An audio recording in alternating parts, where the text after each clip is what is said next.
ওরে আবু মাহজুরা, কেমন দেখা যায় তোমারে, তুমি সামনের চুল কাটো না কেন? আবু মাহজুরা বলে, আমি হাঁটু গেড়ে পেয়ারা নবীর সামনে বসেছিলাম, আমার এই মাথার চুলের মধ্যে মুবারক হাত লাগিয়ে বিশ্বনবী নিজে আমাকে আজানের প্রতিটা বাক্য শিক্ষা দিয়েছেন। বিশ্বনবীর মোবারক হাত, পবিত্র হাত আমার মাথার চুলের যেই জায়গায় লেগেছে, আমি চাই ওই চুলগুলা নিয়ে আমি আমার কবরের ভিতরে যাব। সাইয়েদনা আবু মাহজুরা রাদিয়াল্লাহু তাআলা আনহু ইন্তেকালের আগের পর্যন্ত মাথার সামনের চুলগুলা কাটে নাই। মাথার সামনের চুল তিনি কাটেন নাই। সুবহানাল্লাহ বিহামদি। কেমন ভালোবাসতেন বিশ্বনবী সাহাবীদেরকে, সাহাবারা কেমন ভালোবাসতেন বিশ্বনবীকে।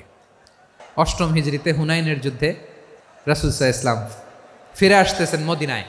পথিমধ্যে বেলাল রাদিয়াল্লাহু তাআলা আনহু আজান দিচ্ছেন। কি দিচ্ছেন? তো পাশে ছিল মুশরিকদের একটা পল্লী, কিছু মুশরিক তরুণ, কিছু অমুসলিম কিশোর, তারা আজানকে ব্যঙ্গ করতেছে। আমাদের বাংলায় মুখ ভেঙ্গানো বলে আর কি।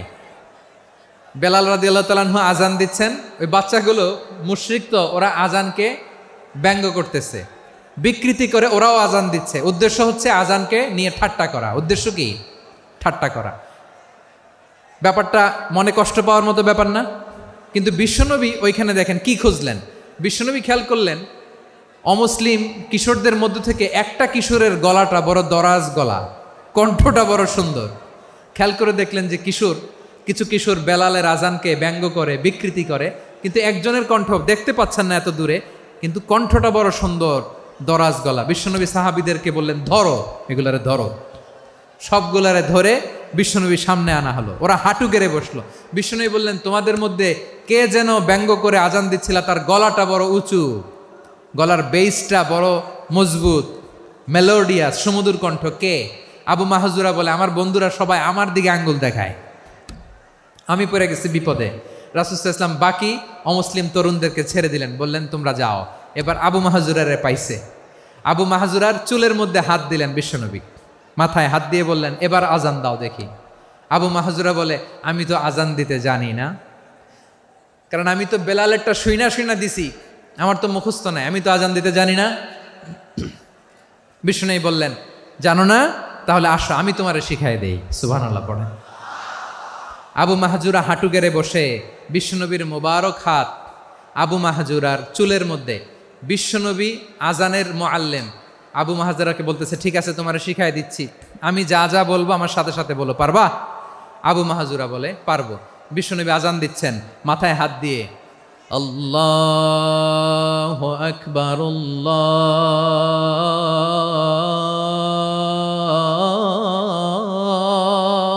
আকবার।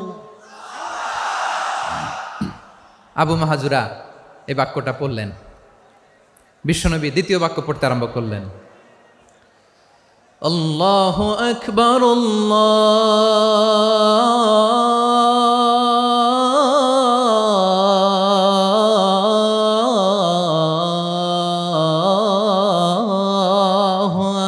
আকবার। আবু মাহজুরা এই বাক্যটাও বললেন। বিশ্বনবী আবু মাহজুরার মাথার মধ্যে হাত দিয়ে তৃতীয় বাক্য বললেন,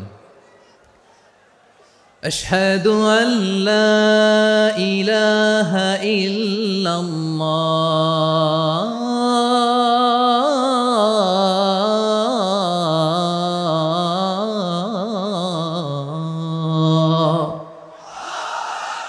আবু মাহজুরা তৃতীয় বাক্য পড়লেন। বিশ্বনবী একটা বাক্য পরে আবু মাহজুরা পরে, বিশ্বনবী পরে আবু মাহজুরা পরে। আবু মাহজুরা কিন্তু অমুসলিম, মুশরিক। আবু মাহজুরা বলে, এক একটা বাক্য পড়ি আমার কলিজাটা গলে ঠান্ডা হয়ে যায়। এতদিন মোহাম্মদকে গালি দিতাম, এখন মোহাম্মদ আমার মাথায় যখন হাত রাখছে আমার সারা শরীর ঠান্ডা হয়ে গেছে। বিশ্বনবী আজান শিখাচ্ছেন, একটা একটা বাক্য পড়ে আবু মাহজুরাও পড়ে, বিশ্বনবী পড়ে আবু মাহজুরাও পড়ে। পুরো বাক্যগুলো যখন শেষ, আজান শেষ, আবু মাহজুরাও যখন পুরো আজান পড়লেন, আবু মাহজুরা বললেন, এতদিন মোহাম্মদের চেহারা দেখলে আমার ঘৃণা লাগতো, আজ থেকে মোহাম্মদের চেহারার চেয়ে প্রিয় চেহারা আমার কাছে নাই। আবু মাহজুরা বললেন, ও মোহাম্মদ, আজানের বাক্য তো আপনি আমারে শেখালেন, এখানেই শেষ করবেন না, আপনি আমারে পড়ায় দেন লা ইলাহা ইল্লাল্লাহু মুহাম্মাদুর রাসূলুল্লাহ সাল্লাল্লাহু আলাইহি ওয়াসাল্লাম। বিশ্বনবীর সাথে দাঁড়িয়ে উনি শাহাদা পড়ে মুসলমান হয়ে গেলেন। এবার আবু মাহজুরা বলে, ইয়া রাসূলুল্লাহ, ইয়া হাবিবাল্লাহ, আমি মুমিন হয়েছি, মুসলমান হয়েছি, আপনার কাছ থেকে আজান শিখার সৌভাগ্য আমি লাভ করেছি গো নবী। আমার কণ্ঠের বড় তারিফ করেছেন আপনি, আমার আজানকে আপনি পছন্দ করেছেন। একটা জিনিস আপনার কাছে চাই, আপনি আমাকে মক্কার মসজিদুল হারামের মুয়াজ্জিন হিসেবে অ্যাপয়েন্ট করে দে। বিষ্ণু ইসা ইসলাম বললেন, যাও আবু মাহজুরা, আমি তোমাকে পৃথিবীর শ্রেষ্ঠতম মসজিদ মক্কার মসজিদুল হারামের মুয়াজ্জিন হিসেবে অ্যাপয়েন্ট করে দিলাম। দেখছেন কিভাবে ট্যালেন্ট হান্টিং করতে হয়, কিভাবে হিউম্যান রিসোর্স মানব সম্পদকে ব্যবহার করতে হয়। আসছিল আজানকে ভেঙ্গাইতে, আসছিল কেন? আজানকে ব্যঙ্গ করার জন্য, বিকৃত করার জন্য। আজানকে বিকৃত করতে যে ইসলামের সবচাইতে শ্রেষ্ঠ মসজিদের মুয়াজ্জিন হয়ে গেল। পড়েন সুবহানাল্লাহ। হযরত আবু মাহজুরা রাদিয়াল্লাহু তাআলা আনহু ওনার এই সুললিত কণ্ঠ ব্যবহার করে মসজিদুল হারামে এত সুন্দর করে আল্লাহু আকবার বলে আজান দিতেন। মানুষগুলোর, মুসল্লিগুলোর, মক্কাবাসীর হৃদয়কে তিনি বিগলিত করে দিতেন। মানুষের হৃদয়কে ঠান্ডা হয়ে যেত। শুধু এখানেই শেষ না আমার যশোরের ভাইয়েরা। বিশ্বনবী যখন সাইয়েদনা আবু মাহজুরা রাদিয়াল্লাহু তাআলা আনহুকে আজান শিখাচ্ছিলেন, বলেন তো বিশ্বনবীর হাতটা কোথায় ছিল? আবু মাহজুরার মাথার সামনে, এই চুলের উপরে ছিল। আবু মাহজুরা ওই স্মৃতিটাকে ধারণ করবার জন্য, ওই স্মৃতিকে বহন করার জন্য বিশ্বনবীর মোবারক হাত আবু মাহজুরার কপালের চুলের যেই জায়গায় লেগেছে, মৃত্যুর আগের দিন পর্যন্ত আবু মাহজুরা মাথার ওই চুলে কোনোদিন ছুরি আর কামার লাগায় নাই, সেখানে কেচি লাগায় নাই, চুলের মধ্যে খুর লাগায় নাই। আবু মাহজুরা ডান দিকের চুল কাটতো, বাম দিকের চুল কাটতো, পেছনের চুল কাটতো, সামনের চুল কাটতো না। আবু মাহজুরা রাদিয়াল্লাহু তাআলা আনহুর সামনের চুলগুলো বড় হতে হতে যখন এত বড় হয়ে যায়, তিনি চুলগুলো পেঁচিয়ে মাথার মধ্যে রাখতেন। তারপরে তিনি পাগড়ি পরতেন। সবাই জিজ্ঞেস করতো, আবু মাহজুরা, এটা আবার কেমন স্টাইল? দেখতে তোমার কি বিদঘুটে লাগে? কেমন অড লাগে? কেমন খারাপ দেখা যায়? মক্কায় এমন কোনো মানুষ তো দেখি নাই, ডানে চুল কাটে, বায়ে চুল কাটে, পেছনে চুল কাটে, সামনে কাটে না। ওরে আবু মাহজুরা, কেমন দেখা যায় তোমারে? তুমি সামনের চুল কাটো না কেন? আবু মাহজুরা বলে, আমি হাঁটু গেড়ে পেয়ারা নবীর সামনে বসেছিলাম, আমার এই মাথার চুলের মধ্যে মুবারক হাত লাগিয়ে বিশ্বনবী নিজে আমাকে আজানের প্রতিটা বাক্য শিক্ষা দিয়েছেন। বিশ্বনবীর মোবারক হাত, পবিত্র হাত আমার মাথার চুলের যেই জায়গায় লেগেছে, আমি চাই ওই চুলগুলা নিয়ে আমি আমার কবরের ভিতরে যাব। সাইয়েদনা আবু মাহজুরা রাদিয়াল্লাহু তাআলা আনহু ইন্তেকালের আগের পর্যন্ত মাথার সামনের চুলগুলা কাটে নাই। মাথার সামনের চুল তিনি কাটেন নাই। সুবহানাল্লাহি বিহামদি। কেমন ভালোবাসতেন বিশ্বনবী সাহাবীদেরকে, সাহাবারা কেমন ভালোবাসতেন বিশ্বনবীকে। সামনের চুলগুলো বড় হতে হতে এত বড় ছিল, পেঁচিয়ে রেখে পাগড়ি পরতেন, কাটতেন না। নবীর হাত লেগেছিল। সুবহানাল্লাহ পড়েন। তাহলে what is the lesson? Moral of the story কি? মোরাল অফ দ্য স্টোরি হচ্ছে, আসছিল আজানকে ব্যঙ্গ করার জন্য, বিকৃত করার জন্য, হয়ে গেল মসজিদুল হারামের মুয়াজ্জিন। দেখেন বিশ্বনবী একটা খারাপ সিচুয়েশনের মধ্যে থেকে কি ভালো জিনিস বের করে আনলেন। আমি যে শুরুতে বলেছি কিভাবে তিনি হিউম্যান রিসোর্সকে ডেভেলপ করেছেন, ম্যানেজ করেছেন। তিনি যে চৌকস ট্যালেন্ট হান্টার ছিল, দেখেন সবার মধ্যে থেকে এর বাছাই করে মুয়াজ্জিন বানাই দিয়েছেন। সুবহানাল্লাহ পড়েন। তার মানে এই না সবাইরে ধরে ধরে উনি মুয়াজ্জিন বানাইছেন। যার যেই ট্যালেন্ট আছে তাকে ওই কাজে অ্যাসাইন করেছেন। যার যেই প্রতিভা আছে তার প্রতিভাকে ইসলামের কাজে লাগিয়েছেন। সুবহানাল্লাহ পড়েন। মানুষকে আল্লাহ স্বাধীনতা দিয়েছেন। ফামান শাআ ফালিউমিন ওয়া মান শাআ ফালিয়াকফুর। চাইলে মুমিন হতে পারো, চাইলে কাফের হতে পারো, তোমার ইচ্ছা। তবে জেনে রাখো, মুমিন হলে পাবা জান্নাত, কাফির হলে পাবা জাহান্নাম। নাও দ্য ডিসিশন ইজ ইয়ার্স। সিদ্ধান্ত তোমার, জান্নাতে যাবা না জাহান্নামে যাবা। যশোরের ভাইয়ের আওয়াজ করে বলুন, কই যেতে চান, জান্নাতে না জাহান্নামে? ডান দিকে না বাম দিকে? ডানপন্থী না বামপন্থী? চিল্লা চিল্লি না চুপচাপ? চুপচাপ কয়ে আবার চিল্লাচিল্লি শুরু করে দিচ্ছে। মাশাআল্লাহ। তাহলে কোরআনের কেন্দ্রীয় আলোচ্য বিষয় মানুষ। আমার সাথে থাকতে হবে, তোমাদেরকে নিয়ে আমি আলোচনা শেষ পর্যন্ত যাব। অনেক গুরুত্বপূর্ণ কথা বাকি আছে, আমাকে সহযোগিতা করতে হবে। মাশাআল্লাহ, এই তো ঠান্ডা হয়েছে। হ্যাঁ, ঠিক আছে ঠিক আছে ঠিক আছে। মানুষকে আল্লাহ এত স্বাধীনতা দিয়েছেন, মানুষ চাইলে অনেক ভালো হইতে পারে। ভালোর রাস্তাও খোলা, খারাপ হওয়ার রাস্তাও খোলা। ভালো হইলে মানুষ অনেক ভালো, খারাপ হইলে অনেক খারাপ। ভালো হইলে সবচেয়ে ভালো, খারাপ হইলে সবচেয়ে খারাপ। এজন্য সিদ্ধান্ত আপনাকেই নিতে হবে। আল্লাহ তাআলা বলছেন, লাকাদ খালাকনাল ইনসানা ফি আহসানি তাকওয়িম সুম্মা রাদাদনাহু আসফালা সাফিলিন। আমি মানুষকে অনেক সুন্দর অবয়বে, সুন্দর আকৃতিতে সৃষ্টি করেছি। তার শুধু চেহারার ডিজাইনটাই সুন্দর নয়, তার ব্রেনটা বড্ড সুন্দর, তার মানসিকতা বড্ড সুন্দর, তার সৃজনশীলতা বড্ড সুন্দর। পড়েন সুবহানাল্লাহ। আমাদের চেহারা, অবয়ব, ডিজাইন যে সুন্দর তা না, আমাদের ব্রেনটা অনেক সফিস্টিকেটেড ব্রেন, অনেক সফিস্টিকেটেড। এই 1.5 কেজি ব্রেন ইউজ করে মানুষ গোটা বিশ্বে সভ্যতা বিনির্মাণ করেছে, ঠিক কিনা? এই ব্রেন আল্লাহ তাআলা আমাকে দিয়েছে।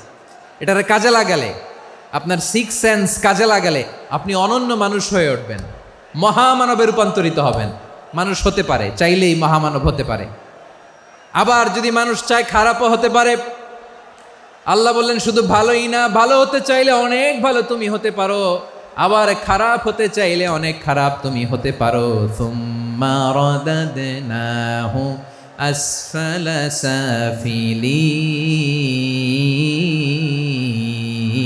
সাফিলিন। খারাপ হলে একেবারে খারাপ হতে পারো, নিকৃষ্ট হলে একেবারে নিকৃষ্ট হতে পারো, ভালো হলেও ভালো হতে পারো। কোন সুবহানাল্লাহ। এবার আওয়াজ করে বলুন, ভালো হতে চাই না খারাপ?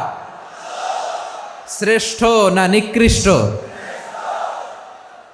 মানুষ ভালো হলে মানুষ ফেরেশতার চেয়েও ভালো, মানুষ খারাপ হলে সে পশুর চেয়েও খারাপ। কথা ঠিক কিনা বলেন? ভালো হলে ফেরেশতার চেয়েও ভালো, খারাপ হলে পশুর চেয়েও নিকৃষ্ট। তার মানে শ্রেষ্ঠত্বে মানুষ, শ্রেষ্ঠত্বে ফেরেশতাকে হার মানায়, আর অধপতনে শ্রেষ্ঠত্বে ফেরেশতাকে ছাড়িয়ে যায়, আর অধপতনে পশুকেও হার মানায়। আই রিপিট, আমি আবারও বলছি, মানুষ শ্রেষ্ঠত্বে ফেরেশতাকে ছাড়িয়ে যায়, আর অধপতনে সে পশুকেও হার মানায়। আওয়াজ করে বলতে হবে ঠিক কিনা? এটার প্রমাণ কি? মানুষ শ্রেষ্ঠ হইলে যে ফেরেশতার চেয়েও সেরা, তার প্রমাণ কি? আল্লাহ তাআলা বলছেন, ওয়া ইয কুলনা লিল মালাইকাতি ইসজুদু লি আদম ফাসাজাদু ইল্লা ইবলিস আবা ওয়াস্তাকবারা ওয়া কানা মিনাল কাফিরিন। আল্লাহ বলেন, স্মরণ করো সে সময়ের কথা যখন আমি ফেরেশতাদেরকে বললাম, ও ফেরেশতারা আদমকে সেজদা দাও। সব ফেরেশতারা সম্মান সূচক সেজদা আদমকে দিল।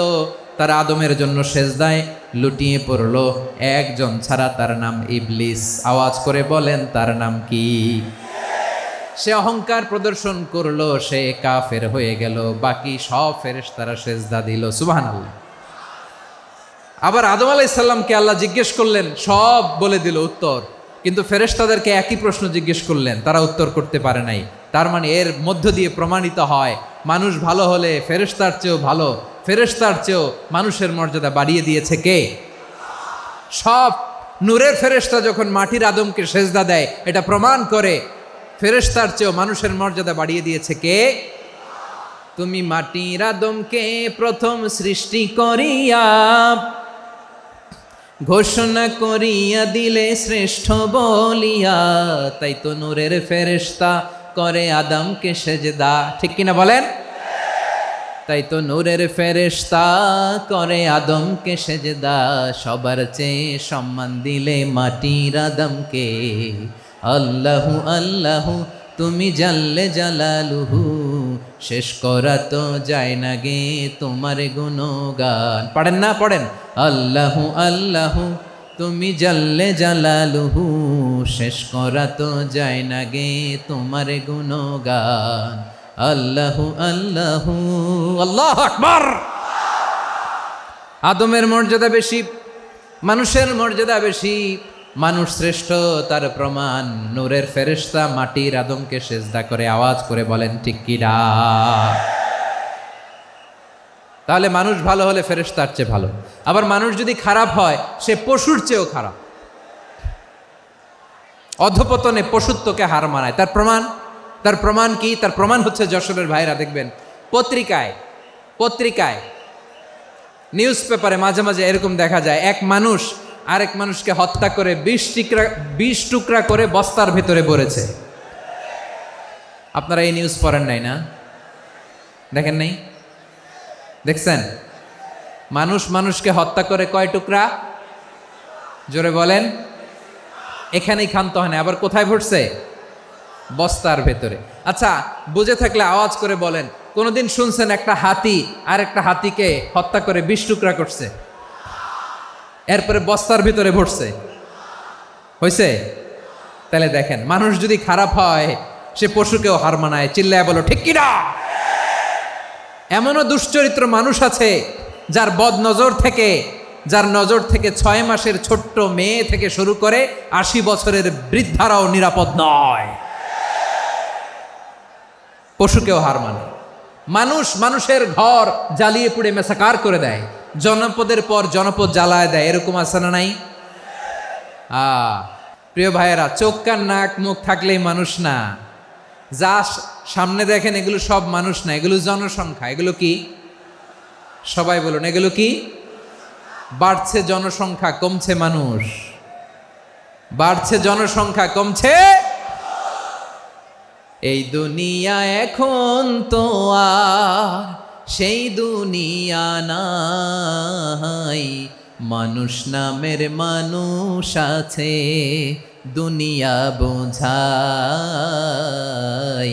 সেই মানুষের ভিড়ে আমার আসল মানুষ নাই। ঠিক কিনা?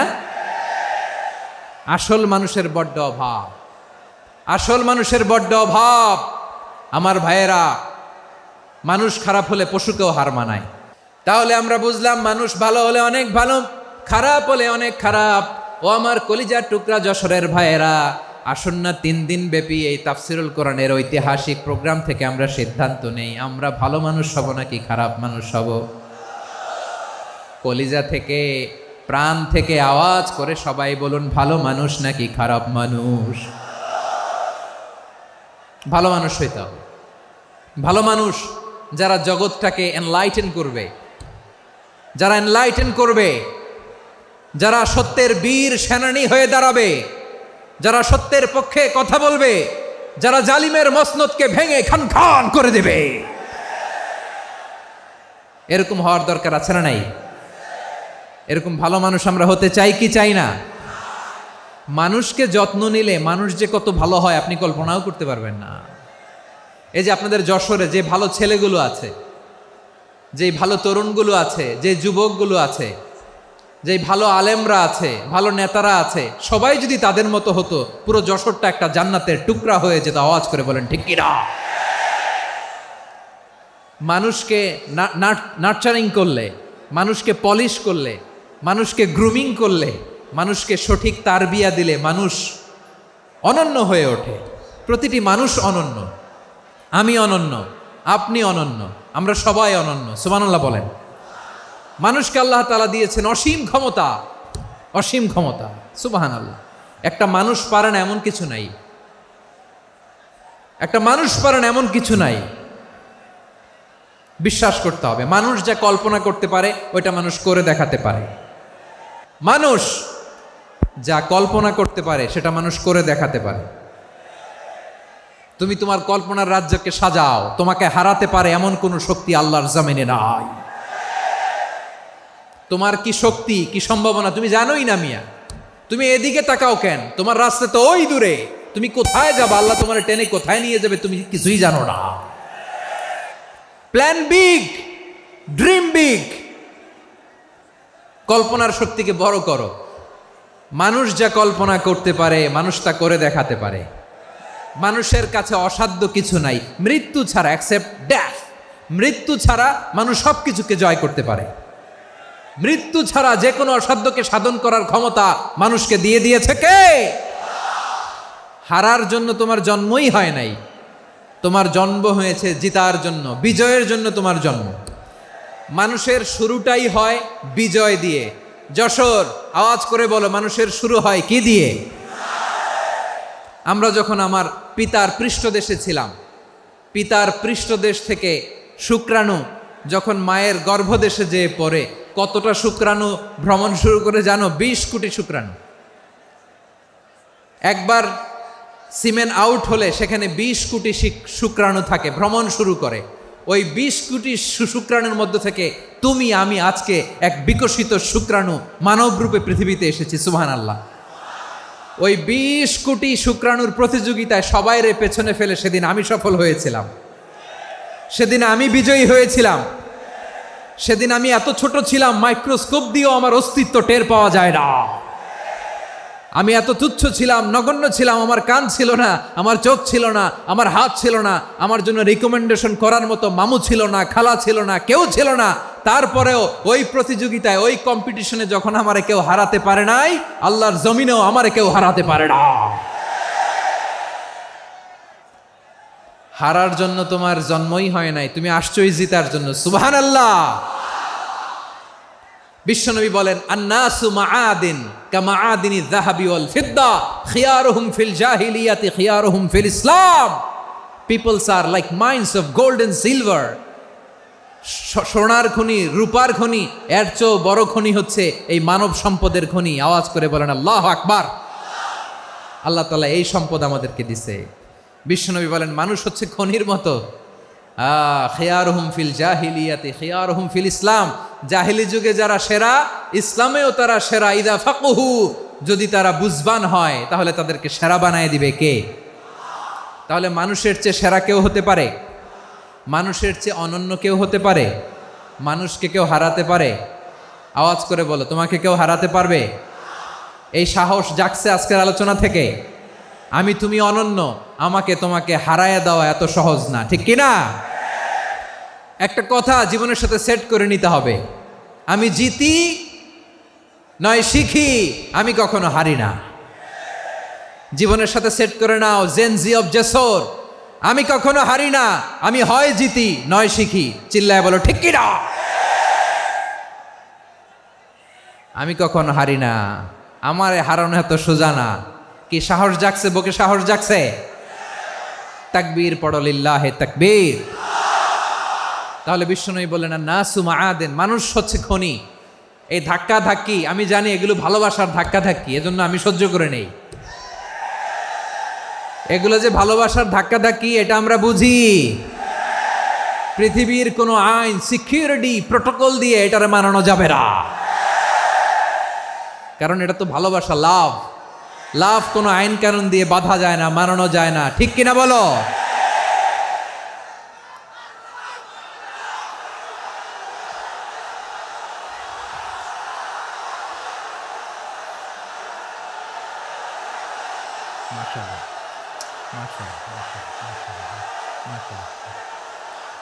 ঠিক আছে, বসুন বসুন বসুন।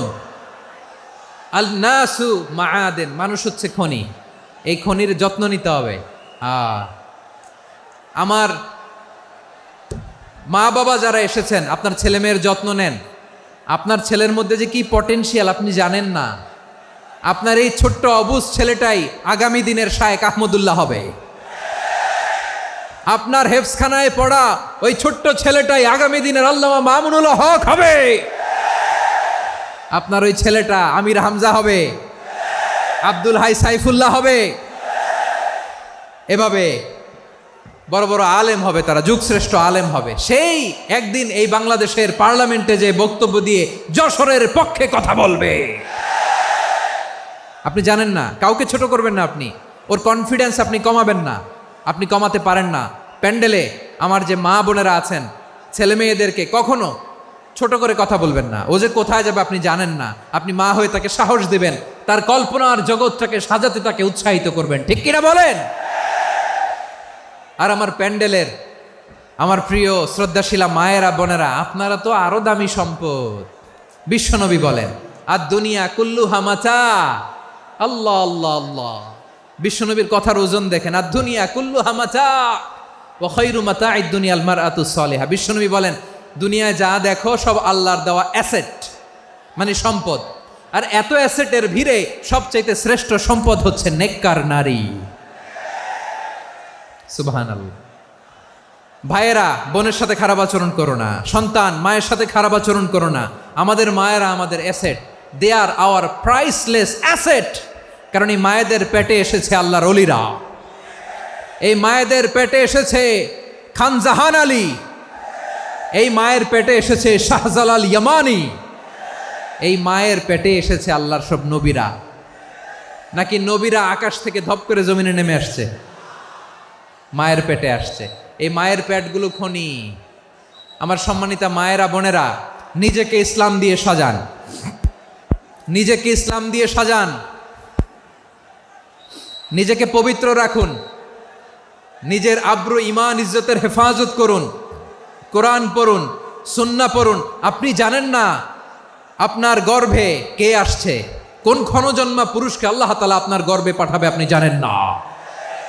মায়েরা, নিজেদেরকে পবিত্র রাখুন, ইসলাম চর্চা করুন, কোরআন চর্চা করুন, নৈতিকতা দিয়ে নিজেকে সাজান। যশোরের জেনজি, নিজেদেরকে প্রস্তুত রাখো আগামীর বাংলাদেশের জন্য। নৈতিকতা, মোরালিটি, ভ্যালিউজ দিয়ে নিজেকে সাজাও, ইসলাম দিয়ে নিজেকে সাজাও। কারণ আগামীর বাংলাদেশ ইসলামের বাংলাদেশ। বাংলাদেশের আসল পরিচয় ইসলাম। বাংলাদেশের আসল পরিচয় কি? সবাই বলে না। বাংলাদেশের আসল পরিচয় কি? এই ইসলাম নিয়ে আমরা সংসদ ভবন সাজাবো, রাজি আছি না নাই? শেকড় ভুলে যাওয়া যাবে না। আমরা ধাপে ধাপে শারিয়া আইনের দিকে যাব ইনশাআল্লাহ, কিন্তু জঙ্গিবাদ দিয়ে নয়, কট্টরপন্থা দিয়ে নয়। আমরা ইন্টেলেকচুয়ালি, গ্রাজুয়ালি, ধাপে ধাপে শারিয়া আইনের দিকে মুভ করবো ইনশাআল্লাহ। বলো লিল্লাহি তাকবীর। এদেশের আসল পরিচয় সবাই বলে না, আওয়াজ করে, এদেশের আসল পরিচয়। এদেশে আজান শুনে সূর্য ওঠে শহর গ্রামে, এদেশে আজান শুনে সূর্য ডুবে সন্ধ্যা নামে, এদেশে সকল কাজে সবাই বলে বিসমিল্লাহ, এদেশে ভালো কিছু দেখে শুনে হাসি মুখে সবাই বলে মাশা আল্লাহ। সুবহানাল্লাহ সুবহানাল্লাহ সুবহানাল্লাহ সুবহানাল্লাহ সুবহানাল্লাহ সুবহানাল্লাহ সুবহানাল্লাহ সুবহানাল্লাহ। ও নবীন তরুণ, তোমার কিসের এত ভয়? জেনে রেখো বাংলাদেশের আসল পরিচয়। বাংলাদেশের আসল পরিচয় ইসলাম। আওয়াজ তুলে বলো, আসল পরিচয় কি? এদেশে পরস্পরে দেখা হলে দেয় সালাম, এদেশে আমজনতার হৃদয় জুড়ে পাক্কা আলাম। ঠিক কি না? এদেশে বিপদ এলে সর্বজনে সর্বক্ষণে দোয়া পড়ে ইন্না লিল্লাহ সুবহানাল্লাহ সুবহানাল্লাহ সুবহানাল্লাহ সুবহানাল্লাহ। এদেশে আজান শুনে সূর্য ওঠে শহর গ্রামে, এদেশে আজান শুনে সূর্য ডোবে সন্ধ্যা নামে, এদেশে সকল কাজে সবাই বলে বিসমিল্লাহ, এদেশে ভালো কিছু দেখে শুনে হাসি মুখে সবাই বলে মাশা আল্লাহ। সুবহানাল্লাহ, আওয়াজ করে সুবহানাল্লাহ সুবহানাল্লাহ সুবহানাল্লাহ সুবহানাল্লাহ। সবাই একসাথে সুবহানাল্লাহ সুবহানাল্লাহ সুবহানাল্লাহ সুবহানাল্লাহ। এদেশের আসল পরিচয় কি? আওয়াজ করে বলতে ভয় লাগে। এদেশের আসল পরিচয় কি? ইসলাম দিয়ে আমাদের সংসদ ভবন চলুক, আমরা চাই কি চাই না? বঙ্গভবনে লা ইলাহা ইল্লাল্লাহর পতাকা উড়ুক, আমরা চাই কি চাই না? প্রতিটি জেলা অফিসে, ডিসি অফিসে লা ইলাহার পতাকা ঝুলুক, আমরা চাই কি চাই না? কারা কারা চাই হাত তুলে আল্লাহরে দেখায়।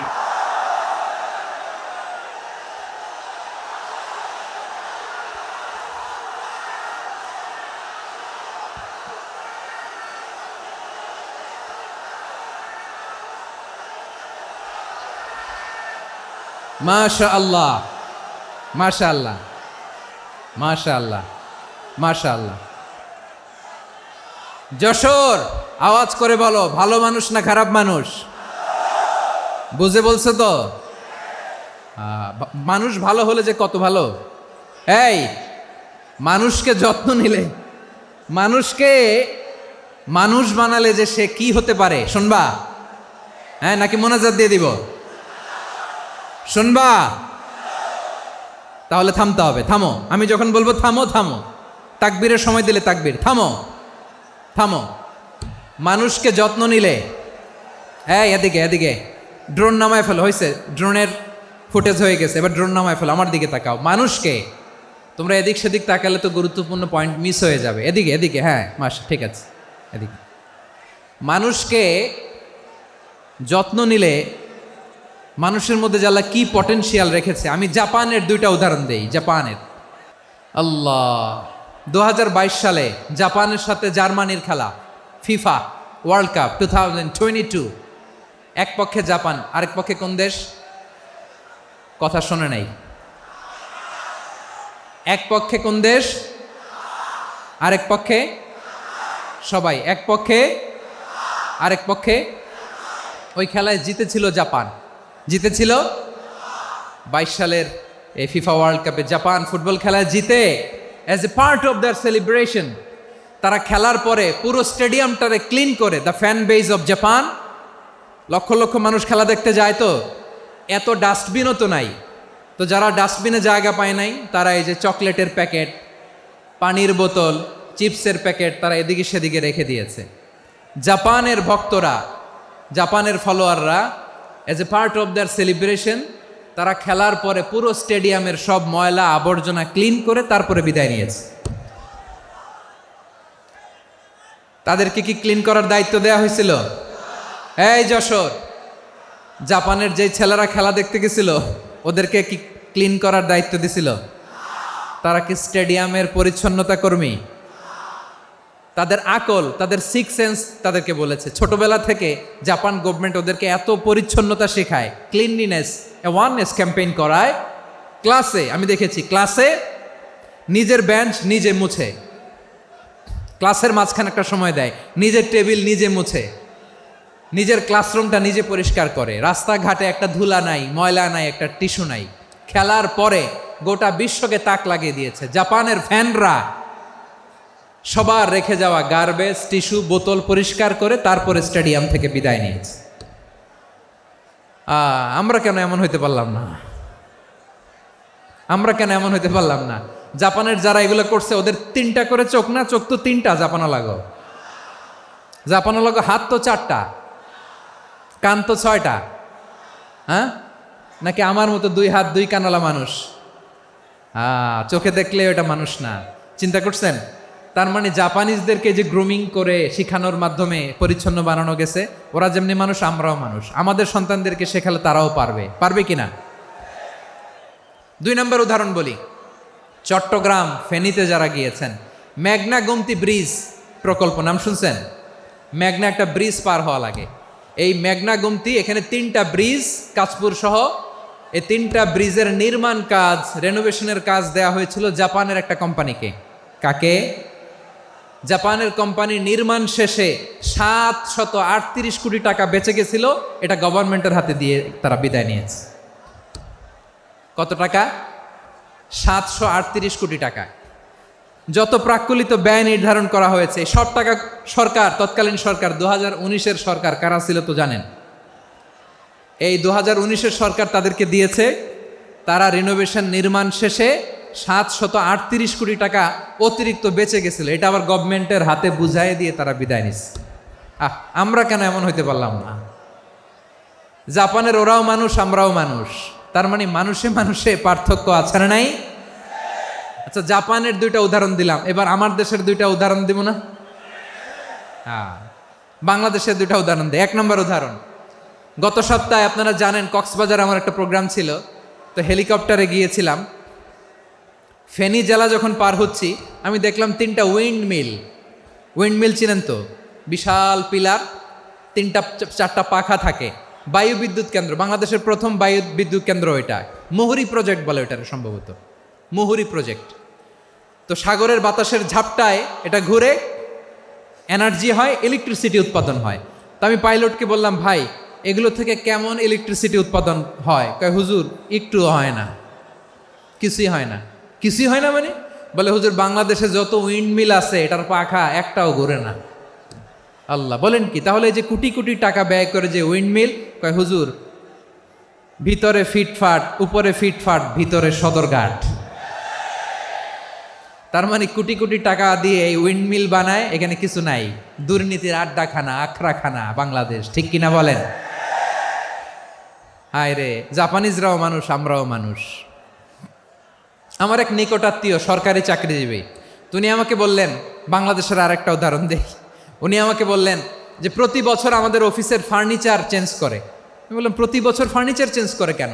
বলে যে ফার্নিচার নতুন পারচেস করলেই তো এখানে টাকা, নতুন কিনতে পারলেই টাকা, নতুন উন্নয়নের সবক শোনাতে পারলেই টাকা। প্রথম আলোর রিপোর্ট, কি আলো? প্রথম আলোর রিপোর্ট, গত 15 বছরে উন্নয়নের নামে লুটপাট হয়েছে প্রায় 3.25 লাখ কোটি টাকা। কার রিপোর্ট? আমাদের বানানো কথা। প্রথম আলোর রিপোর্ট। গত 15 বছরে কারা ছিল জানেন তো? হ্যাঁ, শুধু ওনাদেরকেই দোষ দিয়ে লাভ নাই। স্বাধীনতার পর থেকে শুধু শাসকের হাত বদল হয়েছে, আমরা কিছু পাই নাই, ঠিক কিনা বলেন? শুধু ওনাদের দোষ দিয়ে কি লাভ? একদল খাইছে, আরেক দল খাওয়ার জন্য রেডি হয়ে আছে। আমরা এরকম চাই না। আমরা চাই স্বাধীন সার্বভৌম বাংলাদেশ। আমরা চাই দুর্নীতিমুক্ত বাংলাদেশ। আমি নিউজটা যে কতবার পড়লাম, এটা কি সম্ভব? 3.25 লাখ কোটি টাকা লুটপাট, মানে লুটপাট করতে করতে এদেশের জনগণকে ফুটপাতে বসায় দিচ্ছে। প্রিয় ভাইয়েরা, তাহলে জাপানের মানুষও মানুষ, আমরাও মানুষ। সিদ্ধান্ত আপনার, কোন মানুষ হবেন, ভালো মানুষ না খারাপ মানুষ? আজকের আলোচনার বিষয় হচ্ছে মানব সম্পদের উন্নয়ন, human resource development. It's a process to increase the capacity of knowledge, skill, capacity of the people of a country. একটা দেশের মানুষের জ্ঞান, তাদের দক্ষতা কি করে বাড়ানো যায়, বাড়িয়ে দেশের উন্নয়ন করানো যায়, এটাই হচ্ছে মানব সম্পদ উন্নয়নের মূল কথা। তাহলে মানব সম্পদ হচ্ছে একটা দেশের সবচাইতে শক্তিশালী পুঁজি। প্রাকৃতিক সম্পদ, খনিজ সম্পদের চেয়েও দামি হচ্ছে মানব সম্পদ। আমার প্রিয় যশোর, প্রাকৃতিক সম্পদ, খনিজ সম্পদের চেয়ে দামি সম্পদ কি সম্পদ? আল্লাহ তাআলা দয়া করে আমাদেরকে এই মানব সম্পদ দিয়েছেন। আসুন আমাদের এই মানুষগুলোকে আমরা সোনার মানুষ বানাই। রাজি আছেন তো সবাই? রাজি আছেন? মানুষ পারে না এমন কোনো কিছু নাই, চাইলে সব পারে। এজন্য মানুষকে তারবিয়া দিতে হবে, যথাযথভাবে তাদেরকে গড়তে হবে। আসুন আমরা সিরাতের আয়নায় বিশ্বনবীর জীবনী থেকে দেখি তিনি কিভাবে হিউম্যান রিসোর্সকে ম্যানেজ করতেন। যদি আপনাদের সময় হয়, দু একটা উদাহরণ দিয়ে আজকে আমি আমার আলোচনার বিদায় নিব। হবে সময় হবে কয়েক মিনিট। শেষ কথা, শেষের দিকে চলে আসছি। বিষ্ণু ইসলাম কিভাবে হিউম্যান রিসোর্সকে ম্যানেজ করতেন, মজার কথা আছে কয়েকটা, বলে বিদায় নিব।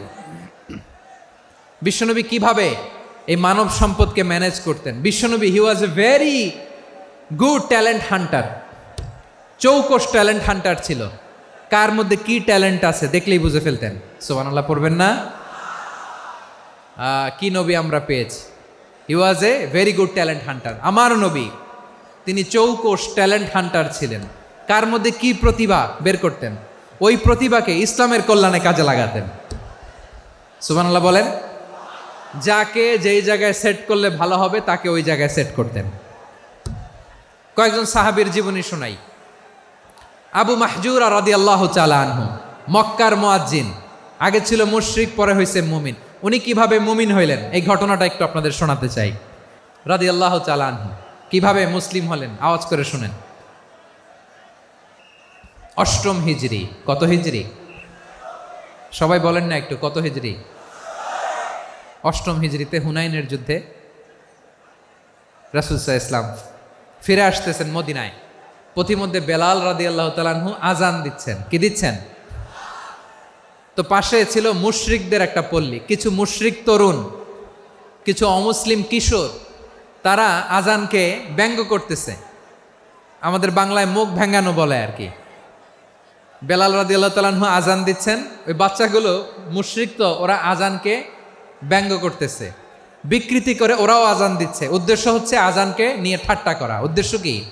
ঠাট্টা করা। ব্যাপারটা মনে কষ্ট পাওয়ার মতো ব্যাপার না? কিন্তু বিশ্বনবী ওইখানে দেখেন কি খুঁজলেন। বিশ্বনবী খেয়াল করলেন অমুসলিম কিশোরদের মধ্য থেকে একটা কিশোরের গলাটা বড় দরাজ গলা, কণ্ঠটা বড় সুন্দর। খেয়াল করে দেখলেন যে কিছু কিশোর বেলালের আজানকে ব্যঙ্গ করে, বিকৃতি করে, কিন্তু একজনের কণ্ঠ দেখতে পাচ্ছেন না এত দূরে, কিন্তু কণ্ঠটা বড় সুন্দর, দরাজ গলা। বিশ্বনবী সাহাবীদেরকে বললেন, ধরো, এগুলারে ধরো। সবগুলারে ধরে বিশ্বনবীর সামনে আনা হলো। ওরা হাঁটু গেড়ে বসলো।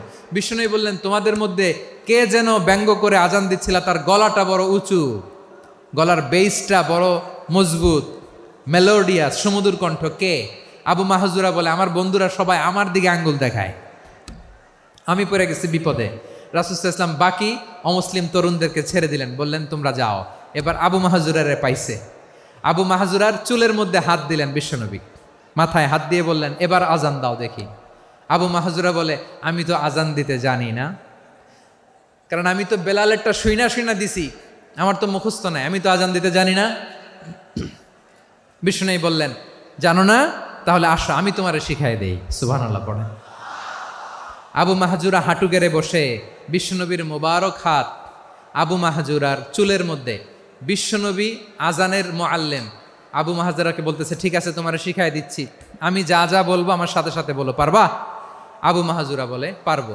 বিশ্বনবী আজান দিচ্ছেন মাথায় হাত দিয়ে, আল্লাহু আকবার, আল্লাহু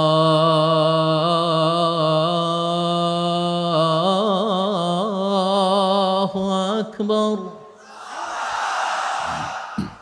আবু মাহজুরা এই বাক্যটা পড়লেন। বিশ্বনবী দ্বিতীয় বাক্য পড়তে আরম্ভ করলেন, আল্লাহু আকবার,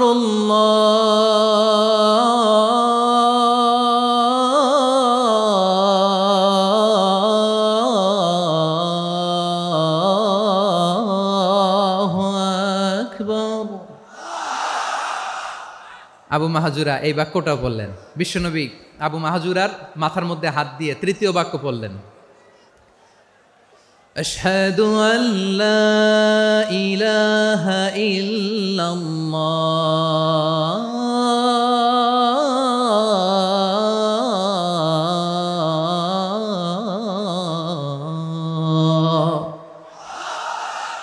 আবু মাহজুরা তৃতীয় বাক্য পড়লেন। বিশ্বনবী একটা বাক্য পরে আবু মাহজুরা পরে, বিশ্বনবী পরে আবু মাহজুরা পরে। আবু মাহজুরা কিন্তু অমুসলিম, মুশরিক। আবু মাহজুরা বলে, এক একটা বাক্য পড়ি আমার কলিজাটা গলে ঠান্ডা হয়ে যায়। এতদিন মোহাম্মদকে গালি দিতাম, এখন মোহাম্মদ আমার মাথায় যখন হাত রাখছে আমার সারা শরীর ঠান্ডা হয়ে গেছে। বিশ্বনবী আজান শিখাচ্ছেন, একটা একটা বাক্য পড়ে আবু মাহজুরাও পড়ে, বিশ্বনবী পড়ে, আবু মাহজুরাও পড়ে। পুরো বাক্যগুলো যখন শেষ, আজান শেষ, আবু মাহজুরাও যখন পুরো আজান পড়লেন, আবু মাহজুরা বললেন, এতদিন মোহাম্মদের চেহারা দেখলে আমার ঘৃণা লাগতো, আজ থেকে মোহাম্মদের চেহারার চেয়ে প্রিয় চেহারা আমার কাছে নাই। আবু মাহজুরা বললেন, ও মুহাম্মদ, আজানের বাক্য তো আপনি আমারে শেখালেন, এখানেই শেষ করবেন না, আপনি আমারে পড়ায় দেন, লা ইলাহা ইল্লাল্লাহু মুহাম্মাদুর রাসূলুল্লাহ সাল্লাল্লাহু আলাইহি ওয়াসাল্লাম। বিশ্বনবীর সাথে দাঁড়িয়ে উনি শাহাদা পড়ে মুসলমান হয়ে গেলেন। এবার আবু মাহজুরা বলে, ইয়া রাসূলুল্লাহ, ইয়া হাবিবাল্লাহ, আমি মুমিন হয়েছি, মুসলমান হয়েছি, আপনার কাছ থেকে আজান শিখার সৌভাগ্য আমি লাভ করেছি গো নবী। আমার কণ্ঠের বড় তারিফ করেছেন আপনি, আমার আজানকে আপনি পছন্দ করেছেন। একটা জিনিস আপনার কাছে চাই, আপনি আমাকে মক্কার মসজিদুল হারামের মুয়াজ্জিন হিসেবে অ্যাপয়েন্ট করে দে। বিষ্ণু ইসা ইসলাম বললেন, যাও আবু মাহজুরা, আমি তোমাকে পৃথিবীর শ্রেষ্ঠতম মসজিদ মক্কার মসজিদুল হারামের মুয়াজ্জিন হিসেবে অ্যাপয়েন্ট করে দিলাম। দেখছেন কিভাবে ট্যালেন্ট হান্টিং করতে হয়, কিভাবে হিউম্যান রিসোর্স মানব সম্পদকে ব্যবহার করতে হয়। আসছিল আজানকে ভেঙাইতে, আসছিল কেন? আজানকে ব্যঙ্গ করার জন্য, বিকৃত করার জন্য। আজানকে বিকৃত করতে যে ইসলামের সবচেয়ে শ্রেষ্ঠ মসজিদের মুয়াজ্জিন হয়ে গেল। পড়েন সুবহানাল্লাহ। হযরত আবু মাহজুরা রাদিয়াল্লাহু তাআলা আনহু ওনার এই সুললিত কণ্ঠ ব্যবহার করে মসজিদুল হারামে এত সুন্দর করে আল্লাহু আকবার বলে আজান দিতেন, মানুষগুলোর, মুসল্লিগুলোর, মক্কাবাসীর হৃদয়কে তিনি বিগলিত করে দিতেন। মানুষের হৃদয়কে ঠান্ডা হয়ে যেত। শুধু এখানেই শেষ না আমার যশোরের ভাইয়েরা। বিশ্বনবী যখন সাইয়েদনা আবু মাহজুরা রাদিয়াল্লাহু তাআলা আনহুকে আজান শিখাচ্ছিলেন, বলেন তো বিশ্বনবীর হাতটা কোথায় ছিল? আবু মাহজুরার মাথার সামনে, এই চুলের উপরে ছিল। আবু মাহজুরা ওই স্মৃতিটাকে ধারণ করবার জন্য, ওই স্মৃতিকে বহন করার জন্য বিশ্বনবীর মোবারক হাত আবু মাহজুরার কপালের চুলের যেই জায়গায় লেগেছে, মৃত্যুর আগের দিন পর্যন্ত আবু মাহজুরা মাথার ওই চুলে কোনোদিন ছুরি আর কামার লাগায় নাই,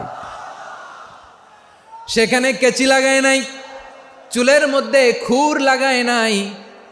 আবু মাহজুরা ডান দিকের চুল কাটতো, বাম দিকের চুল কাটতো, পেছনের চুল কাটতো, সামনের চুল কাটতো না। আবু মাহজুরা রাদিয়াল্লাহু তাআলা আনহুর সামনের চুলগুলো বড় হতে হতে যখন এত বড় হয়ে যায়, তিনি চুলগুলো পেঁচিয়ে মাথার মধ্যে রাখতেন। তারপরে তিনি পাগড়ি পরতেন। সবাই জিজ্ঞেস করতো, আবু মাহজুরা এটা আবার কেমন স্টাইল? দেখতে তোমারে কি বিদঘুটে লাগে? কেমন অড লাগে? কেমন খারাপ দেখা যায়? মক্কায় এমন কোনো মানুষ তো দেখি নাই, ডানে চুল কাটে, বায়ে চুল কাটে, পেছনে চুল কাটে, সামনে কাটে না। ওরে আবু মাহজুরা, কেমন দেখা যায় তোমারে? তুমি সামনের চুল কাটো না কেন? আবু মাহজুরা বলে, আমি হাঁটু গেড়ে পেয়ারা নবীর সামনে বসেছিলাম, আমার এই মাথার চুলের মধ্যে মুবারক হাত লাগিয়ে বিশ্বনবী নিজে আমাকে আজানের প্রতিটা বাক্য শিক্ষা দিয়েছেন। বিশ্বনবীর মোবারক হাত, পবিত্র হাত আমার মাথার চুলের যেই জায়গায় লেগেছে, আমি চাই ওই চুলগুলা নিয়ে আমি আমার কবরের ভিতরে যাব। সাইয়েদনা আবু মাহজুরা রাদিয়াল্লাহু তাআলা আনহু ইন্তেকালের আগের পর্যন্ত মাথার সামনের চুলগুলা কাটে নাই। মাথার সামনের চুল তিনি কাটেন নাই। সুবহানাল্লাহি বিহামদি। কেমন ভালোবাসতেন বিশ্বনবী সাহাবীদেরকে, সাহাবারা কেমন ভালোবাসতেন বিশ্বনবীকে। সামনের চুলগুলো বড় হতে হতে এত বড় ছিল, পেঁচিয়ে রেখে পাগড়ি পরতেন, কাটতেন না। নবীর হাত লেগেছিল। সুবহানাল্লাহ পড়েন।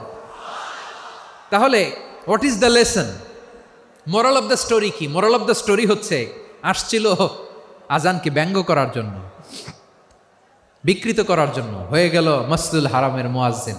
দেখেন বিশ্বনবী একটা খারাপ সিচুয়েশনের মধ্যে থেকে কি ভালো জিনিস বের করে আনলেন। আমি যে শুরুতে বলেছি কিভাবে তিনি হিউম্যান রিসোর্সকে ডেভেলপ করেছেন, ম্যানেজ করেছেন। তিনি যে চৌকস ট্যালেন্ট হান্টার ছিল, দেখেন সবার মধ্যে থেকে এর বাছাই করে মুয়াজ্জিন বানাই দিয়েছেন। সুবহানাল্লাহ পড়েন। তার মানে এই না সবাইরে ধরে ধরে উনি মুয়াজ্জিন বানাইছেন। যার যেই ট্যালেন্ট আছে তাকে ওই কাজে অ্যাসাইন করেছেন। যার যেই প্রতিভা আছে তার প্রতিভাকে ইসলামের কাজে লাগিয়েছেন। সুবহানাল্লাহ পড়েন। যায়েদ বিন সাবিত রাদিয়াল্লাহু তাআলা আনহু নাম শুনেছেন? যশোর, কথা বেরোয় না। যদি জিগায় সালমান খানের নাম শুনছেন, সবাই হাত তুলবে, জি হুজুর শুনছি, মানে সব দেখা শেষ। সালমান খান, আমির খান, অমুক খান, সব খান মুখস্থ, কিন্তু যায়েদ বিন সাবিতের নাম মুখস্থ নাই মুসলমানদের। যেই সাহাবী মাথার সামনের চুল কাটে নাই, মসজিদুল হারামের মুয়াজ্জিন বানাইছেন বিশ্বনবী, ওই সাহাবীর নাম কি? খায়া ফেলাইছে, স্লোগানের সাথে খায়া ফেলাইছে। আবু মাহজুরা। কি নাম?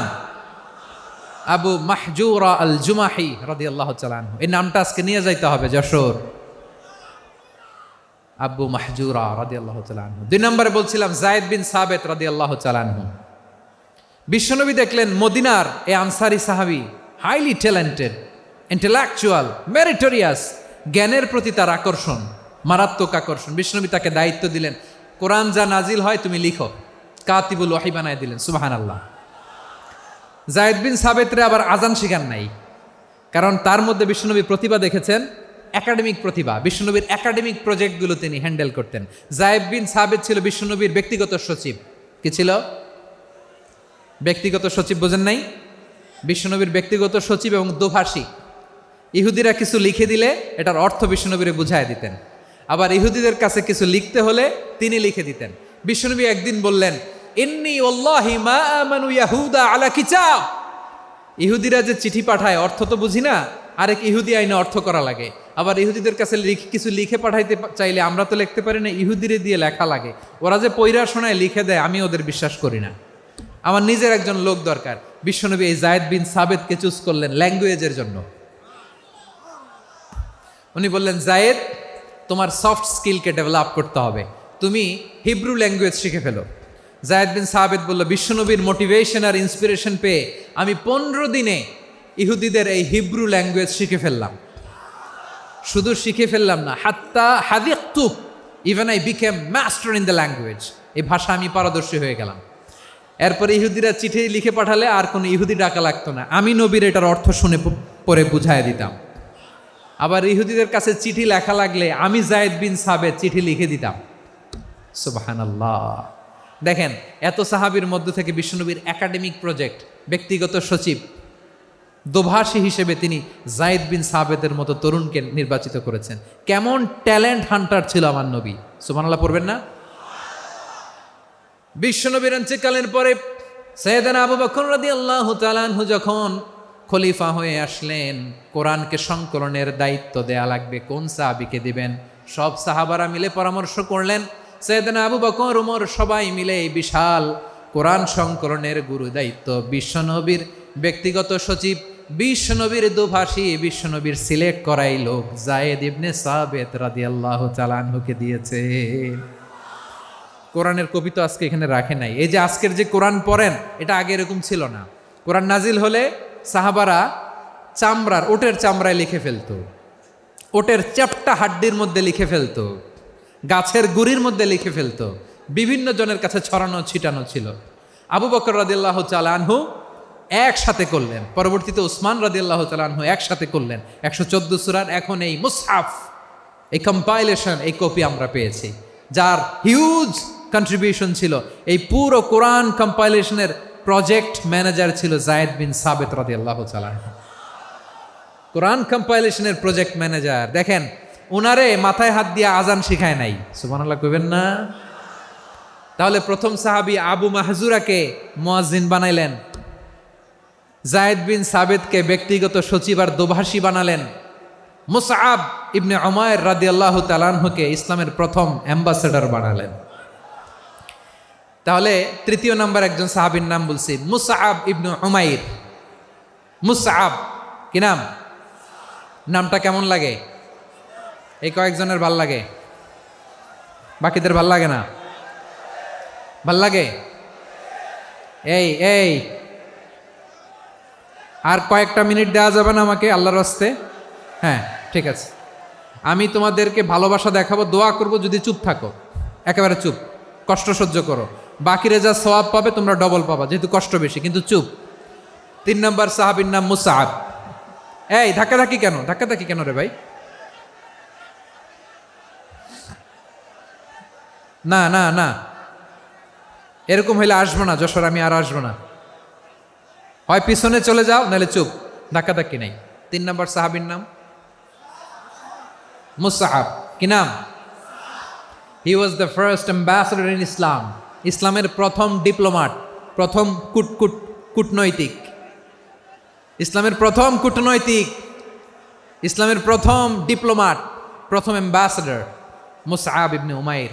মক্কার তরুণ যুবক, উনি পারফিউম লাগাইলে মানুষ দেখলেই বুঝতো এটা মুসআব লাগাইছে। এমন ড্যাশিং ফেসের ছিল, এমন স্মার্ট ড্যাশিং ফেস, এমন পার্সোনালিটির মানুষ ছিল মুসআব রাদিয়াল্লাহু তাআলা আনহু। কারণ যিনি ইসলামের স্পোকম্যান হবেন, মুখপাত্র হবেন, তার স্মার্ট হওয়ার দরকার আছে না নাই? আকাবার প্রথম শপথ যখন হলো, তাদের সাথে বিষ্ণু ঈসা ইসলাম মদিনাতে একজন মুখপাত্র পাঠালেন, ডিপ্লোমাটকে পাঠালেন, অ্যাম্বাসেডর অফ ইসলাম, তিনি হচ্ছেন মুসআব ইবনে উমাইর। পড়েন সুবহানাল্লাহ। বিশ্বনবী দেখলেন সে অনেক স্মার্ট, তার ডেডিকেশন আছে, সিনসিয়ারিটি আছে, এবং মদিনায় যে আউস খাজরাজ গোত্রের নেতাদের সাথে ডিল করতে হবে, ইহুদিদের সাথে ডিল করতে হবে, ওখানে একজন পাক্কা জানু খেলোয়াড়ের দরকার আছে না নাই? মুসআব ইবনে উমাইর রাদিয়াল্লাহু তাআলা আনহু, ওনাকে বিষ্ণু নবী সাল্লাল্লাহু আলাইহি ওয়াসাল্লাম চুজ করলেন। এবং বিষ্ণু নবী সাল্লাল্লাহু আলাইহি ওয়াসাল্লামের এই চুজিংটা, এই সিলেকশনটা এত সুন্দর ছিল, তিনি মদিনাতে যে বিশ্বনবী আসার আগেই মদিনার জমিনকে তিনি উর্বর করে ফেলছেন। প্রতিটা ঘরে ঘরে কালিমার দাওয়াত তিনি পৌঁছায় দিচ্ছেন। জুমার বিধান নাজিল হয়েছে, কিন্তু মক্কায় পরিবেশ নাই জুমা পালনের। বিষ্ণু নবী সাল্লাল্লাহু আলাইহি ওয়াসাল্লাম একজনকে দিয়ে খবর পাঠালেন, যাও মদিনায় মুসাবকে যে বলো, মুসাব তো আমার শিক্ষক, আমার স্পোকম্যান, মদিনাতে যেন তারা জুমা কায়েম করে। বিশ্বনবীর আগেই মুসাব মদিনার মুসলিমদেরকে নিয়ে মদিনায় প্রথম জুমা কায়েম করে ফেলছে। কোন সুবহানাল্লাহ। ডিপ্লোম্যাটদের কেমন হইতে হয়, অ্যাম্বাসেডারের কেমন হইতে হয়, মুসআব রাদিয়াল্লাহু তাআলা আনহুর কাছ থেকে শিখে নাও। মুসআব নামটা কেমন লাগে? যশোর, যাদের সন্তান হবে ছেলে সন্তান, আমার রাস্তায় পাইলে সবাই জিজ্ঞেস করে, হুজুর একটা নাম দেন, আমার ছেলে হবে। যশোরবাসীর জন্য আমি একটা নাম দিয়ে দিলাম, নাম রাখতে হবে মুসআব। কি নাম? নামটা যাদের ভাল লাগে, ছেলে সন্তান অনাগত আসবে, মনে চাইলে নাম রেখে দিবেন মুসআব রাদিয়াল্লাহু তাআলা আনহুর নামে মুসআব। তাহলে মুসআব রাদিয়াল্লাহু তাআলা আনহুকে বিশ্বনবী ল্যাঙ্গুয়েজ শিখান নাই, সফট স্কিল শিখান নাই। যায়েদ রাদিয়াল্লাহু তিনি হিব্রু ল্যাঙ্গুয়েজ শিখেছেন, সুরিয়ানি শিখেছেন, কিন্তু মুসআবকে তিনি বানিয়েছেন the spokesman of Islam, the first diplomat, the ambassador of Islam. সুবহানাল্লাহ পড়বেন না? আব্দুল্লাহ ইবনে আব্বাস রাদিয়াল্লাহু তাআলা আনহু বিশ্বনবীর কাজিন, চাচাতো ভাই। আবার মাইমুনা রাদিয়াল্লাহু তাআলা আনহু, মাইমুনা নবীর স্ত্রী, তিনি ছিলেন আব্দুল্লাহর আপন খালা। তো নবীর বউ যদি ওনার খালা হয়, নবী তার কি? বুঝে নাই, নবী তার কি? খালু। তাহলে সম্পর্ক অনেক গভীর, কাজিন আবার খালু। ছোট্ট মানুষ, তাই রাতে মাঝে মাঝে ঘরে থাকতো। বিশ্বনবী দেখলেন আব্দুল্লাহ যেহেতু আমার ঘরে ঢুকতে পারে, আব্দুল্লাহরে এই উম্মতের বড় শিক্ষাবিদ বানাইতে হবে। কথা বোঝে নাই? আব্দুল্লাহকে কি বানাইতে হবে? শিক্ষাবিদ, এডুকেটর অফ দিস উম্মাহ, এই উম্মার শিক্ষাবিদ বানাইতে হবে। তাই আব্দুল্লাহ ইবনে আব্বাসকে বিশ্বনবী হাতে কলমে শিক্ষা দিয়েছেন। আহারে, আর এরপরে যে কি ভাষা আসবে তোমাদের জন্য আমার মুখ থেকে আমি নিজেও জানি না। 1 ঘন্টা যাবত ধাক্কা ধাক্কি মারামারি, তো আসতে বলছে কে তোমাকে? পেছনে চলে যাও, জায়গা না পেলে। পুরো প্রোগ্রামটাই নষ্ট করে দিল।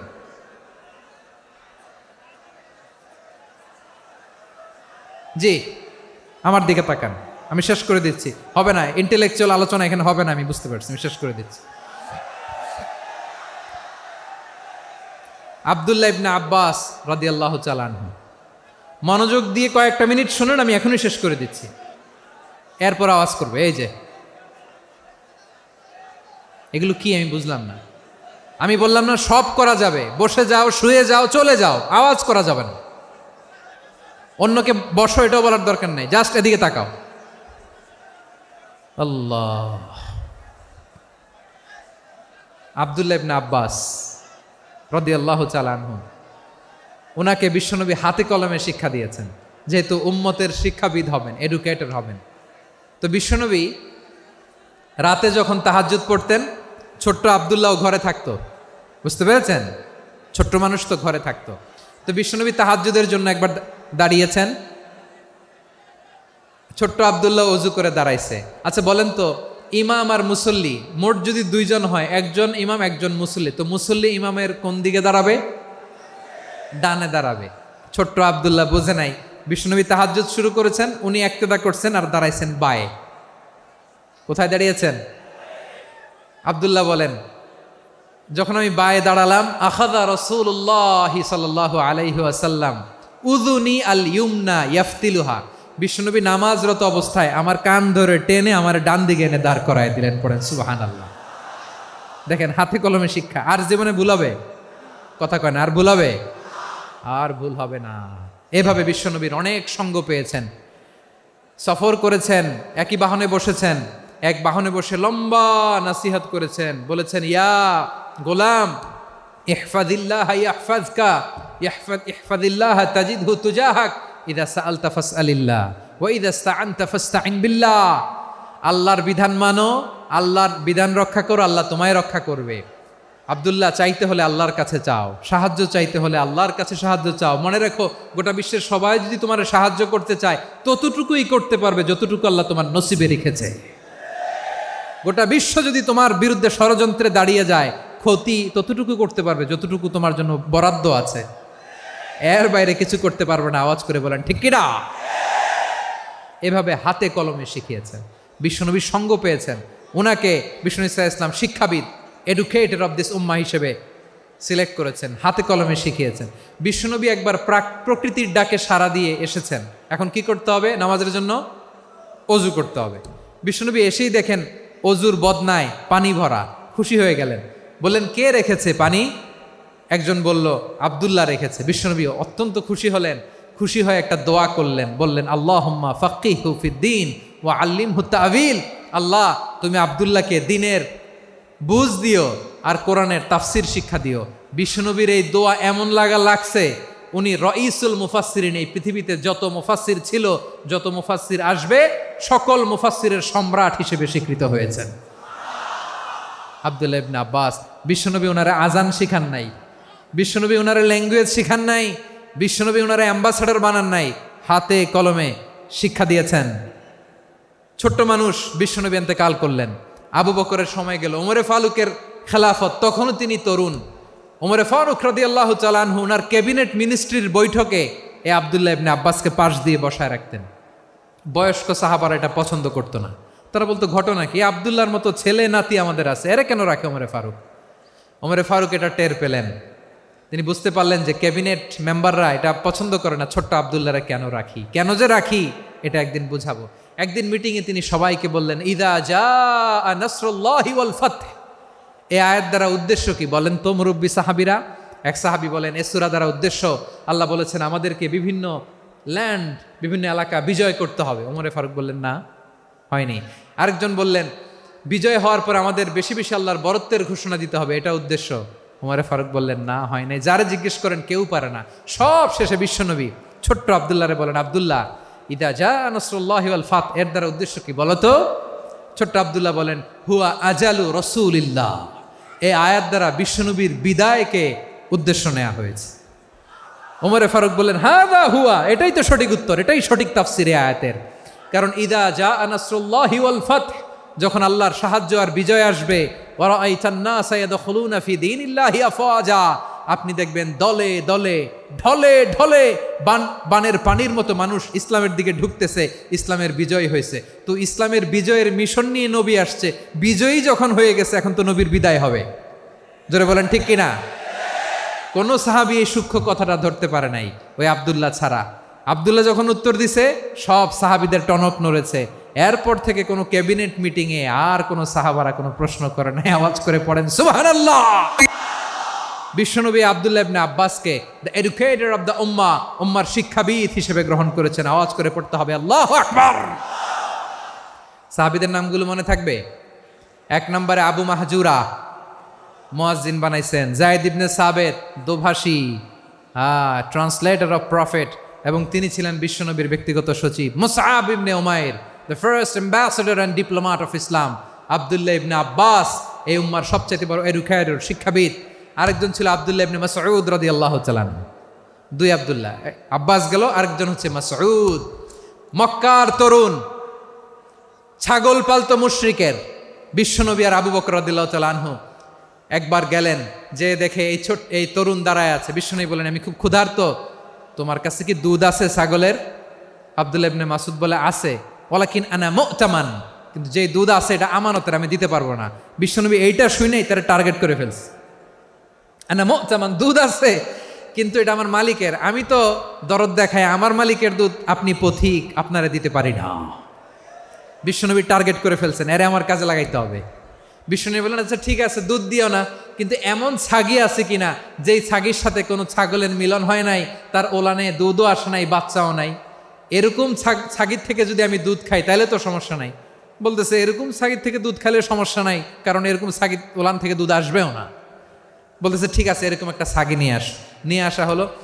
বিশ্বনবী বিসমিল্লাহ বলে ওই ছাগির ওলানে হাত দিলেন। হাত দিতে দেরি, পুরো ওলানটা দুধে ভরে যেতে দেরি হয় না। বিশ্বনবী আর আবু বকর রাদিয়াল্লাহু তাআলা আনহু দহন করে পেট ভরে খেলেন। এই দৃশ্য আব্দুল্লাহ ইবনে মাসউদের হৃদয়ে দাগ কাটলো। এই মুজিজা দেখে তিনি বললেন আশহাদু আল্লা ইলাহা ইল্লাল্লাহ ওয়া আশহাদু আন্না মুহাম্মাদুর রাসূলুল্লাহ। তিনি ষষ্ঠ মুসলিম ছিলেন, 6 নম্বর মুসলমান। ওনাকে টার্গেট করে বিশ্বনবী দেখলেন এমন ইন্টেলেকচুয়াল ব্রেন, উনি সূক্ষ্ম সূক্ষ্ম জিনিস বুঝে বেশি, ফিকহি জ্ঞান ওনার মধ্যে বেশি। বিশ্বনবী ওনাকে কোরআনের জ্ঞান শিক্ষা দিতে লাগলেন। উনি বিশ্বনবী সবার কাছে কোরআন শোনায়, কিন্তু বিশ্বনবী নিজে আব্দুল্লাহ ইবনে মাসুদের কাছ থেকে কোরআন শুনতো। বিশ্বনবী একবার বললেন, ইকরা আলাইয়া ইয়া মাসুদ। ইবনে মাসুদ একবার শোনাও তো কোরআন দেখি।